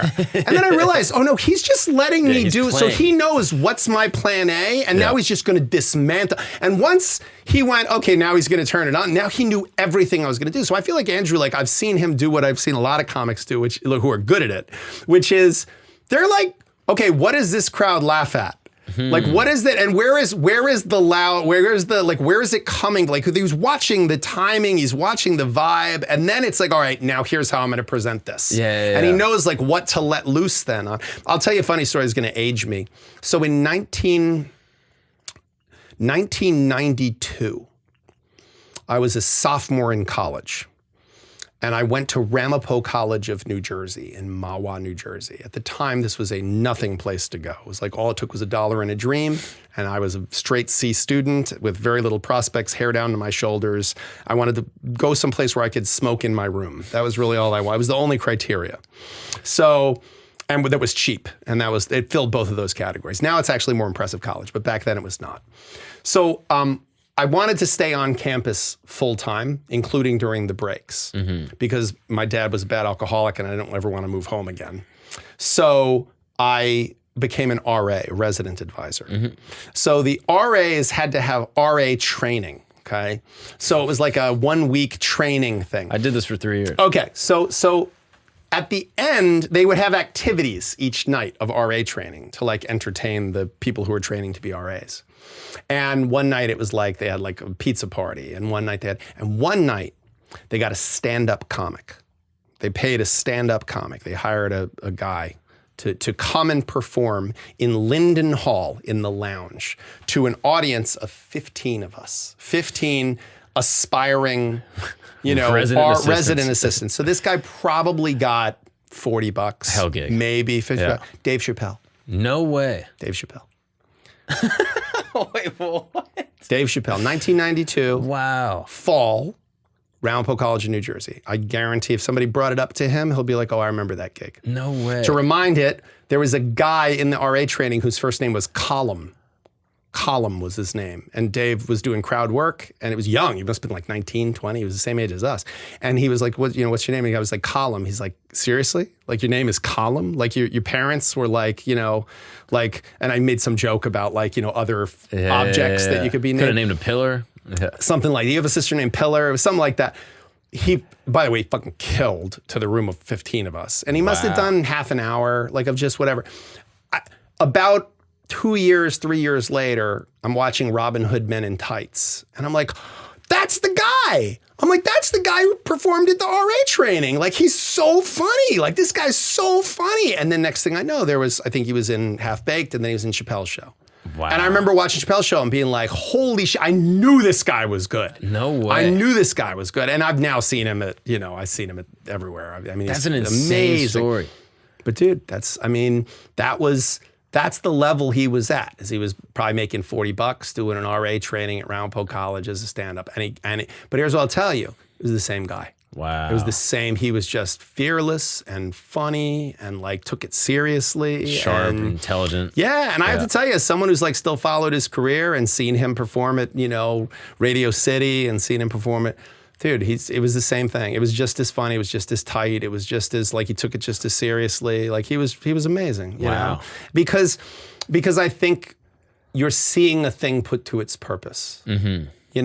Like you watch Yo-Yo Ma play the cello and you're just like, oh, that is just a thing put to its purpose. Yeah. Someone like, executing what they're on earth to do. I am that in court. Like I am in a courtroom, I'm incredibly comfortable. In my living room, I'm not quite sure what to do with myself. Now, I need to know, have you ever bombed an opening statement? Early in your career? I've bombed in court. What does bombing in court look like? Asking the wrong question at cross-examination. Can you give me an example? Ideally one that's extremely embarrassing and humiliating. Believe me, I got plenty of them.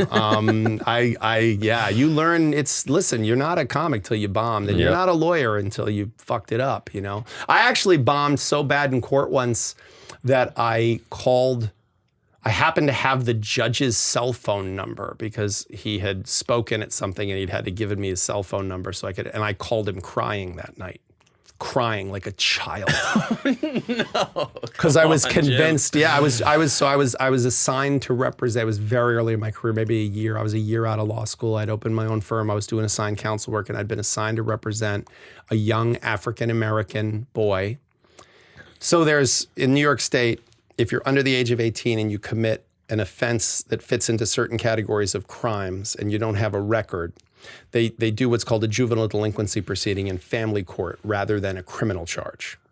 So JDs, they call them, juvenile delinquency proceedings, are a lot like being a criminal lawyer, except it's in family court. So I have a lot of experience doing JDs. So early in my career, I did a lot of them because it's a lot of assigned work and you can get it. And it was like, you don't have to be, I wasn't sought after as a lawyer at the time. So I was like, okay, I get to take this case. And this kid was accused of sexually assaulting a little girl. He was like 14 and the little girl was like 7. And he was accused of having like touched her inappropriately. And the county attorney was prosecuting it, had said that they had DNA evidence and they had all these things. And I was like, oh shit, this is like, they got a good case against this guy. And then I dug a little deeper and like the DNA evidence they had was, they found remnants of his own semen on the inside of his boxers, which when I was 14, like if you'd gone around my room with it'd been a crime scene. Like, are you kidding me? Like my semen was everywhere, So I really had a good case. But I put my client on the stand, which is a rookie thing to do. Because you don't have to call your client as a witness. Like if you're accused of a crime, you have the right against self-incrimination. You have the right to not take the stand. And no one can force you to testify against yourself. So all your lawyer has to do is punch holes in the prosecution's case, because you don't have to prove you're innocent. They have to prove you're guilty. That's the burden of proof. So I just thought, nope, I'm going to put him on the stand. He's innocent and I'm going to let him testify. And he got on the stand and he testified in a way that it wasn't good. Like the attorney on the other side was a lot more seasoned than me. And they managed to do a great job of cross-examining this young man, and they made him seem very guilty. And the judge ultimately found him to have adjudicated to have committed the juvenile delinquency offense. Damn. And I was convinced that because I had put him on the stand, I had caused an innocent person to, and I was panicked. I mean, I literally was crying in the parking lot of the courthouse and was inconsolable. And because I thought I fucked this kid's life up forever. The good news is that I didn't, that the judge got it wrong. It went up on appeal. His appellate lawyers won the appeal, and the kid was fine. He never did any time. Everything went fine. Because the truth was, I'd put on an excellent case. But the cross was a good cross, and they'd done a good job of throwing up smoke and mirrors, and it was good enough to throw off the judge, but ultimately a higher court, that's why we have an appellate system. Right. But oof. It was one of the scariest things I've ever had done. And what it did is it taught me to take it really, really seriously. Yeah. And look, more than once most of the time when I fall on my face, it's not my fault, it's the client's fault. Like, the two people in life you should never lie to are your doctor and your lawyer. Our only job is to protect you. Oh, no And way. everything we say is protected by privilege. So you did, but fucking clients lie all the time. So you said something like, my client, yada, yada, yada. And yeah, then it like, came Your up Honor, like, opposing counsel's suggestion that my client has substance use issues is devoid of basis in fact. The suggestion that my client has any issues with alcohol. He had a DWI 2 weeks ago. Your Honor, the suggestion that because my client is alleged in a pending matter to have consumed alcohol and driven, we are all, Your Honor, one drink away from an allegation of a DWI. What was the blood alcohol content? 0.2. Okay. So there was a little bit of blood in your alcohol. That's what you're telling me. Your Honor, the reality, Your Honor, can we have 5 minute recess? Just quick 5 minute, But like, this is what happened. Like, I had a case where, I can't even tell you how many times a client has put me in the position where I have a amazing argument, like I'm ready, and they omitted some unbelievably important fact that, like, in and of itself just completely dismantles everything we've said, Like, I had a client, but more often than not, my job is to do that to people, like the opposite. Right. So, like, I do a lot of that. Exposing. Like good cross-examination is not, like, I love the movie A Few Good Men, but it is not like, did you order the code red? And they're like, you're goddamn right I did. It doesn't work that way. Like, that's not, isn't it true that you beat your wife? Yes, I did. It's true. It's true. That never happens. Like, you don't have a Perry Mason moment. The tie thing was as close as I'll ever get to it. The truth is that what you have to do good cross-examination is get someone to commit to a set of principles and then snap their neck.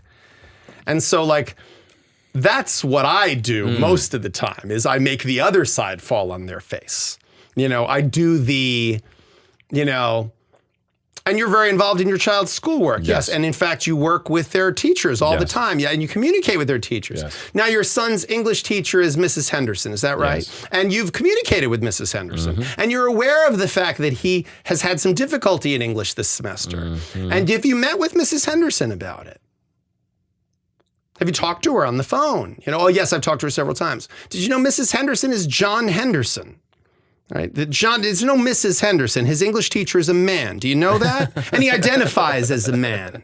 And what happens is you get a person to commit to a lie so heavily, and then you snap the lie on them. Which is a joke also.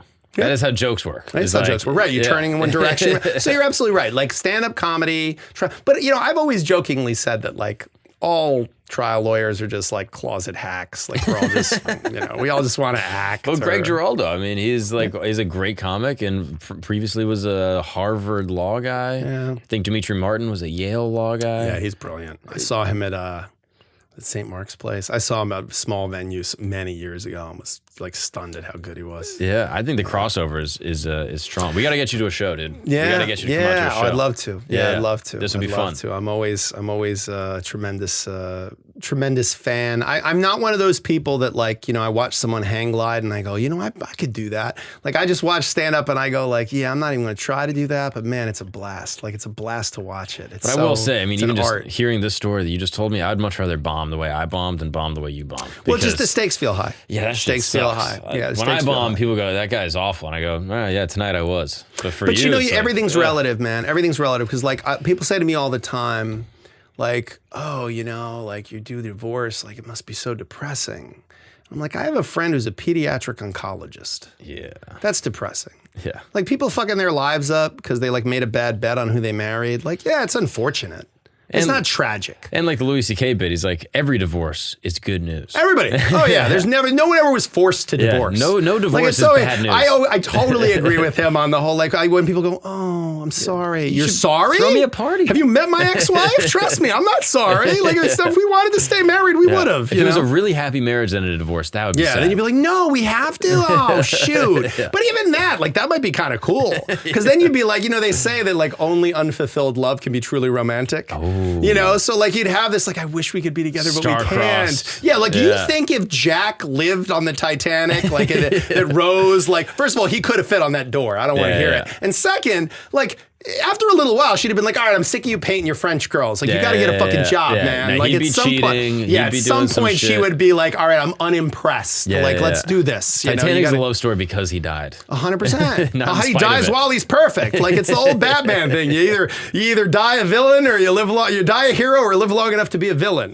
Like, every story, what is it Orson Welles said? Like, every story, whether a story is a comedy or a tragedy, depends on when you end the story. Oh, that's like, great. you have to end the story at a certain spot. That's great. Yeah. James, I could talk with you all day. Me too, man. I think for this to stay a comedy, we're going to end it right We're going to have to end. This is the spot. Orson Welles will be proud of us, man. It's going to turn to tragedy soon. It was an absolute pleasure. I really appreciate it, bro. Let's do this again soon. I'd love to. You're in the area. Anytime. I'm local. I am local. I'm calling you an Uber. It's also good to like keep me around. You know what I mean? Just the wife, you just, little problem or whatever, my card's out. And it's good for you to keep me around. You know what I mean? In case you get sad, you need tickets. Kids get sad, I'd be like, hey, guys, come on, tune in. Yeah, this will be good. Yeah, see what Mark's got to say about all this. Yeah. Thank you, brother. Good to see you, man.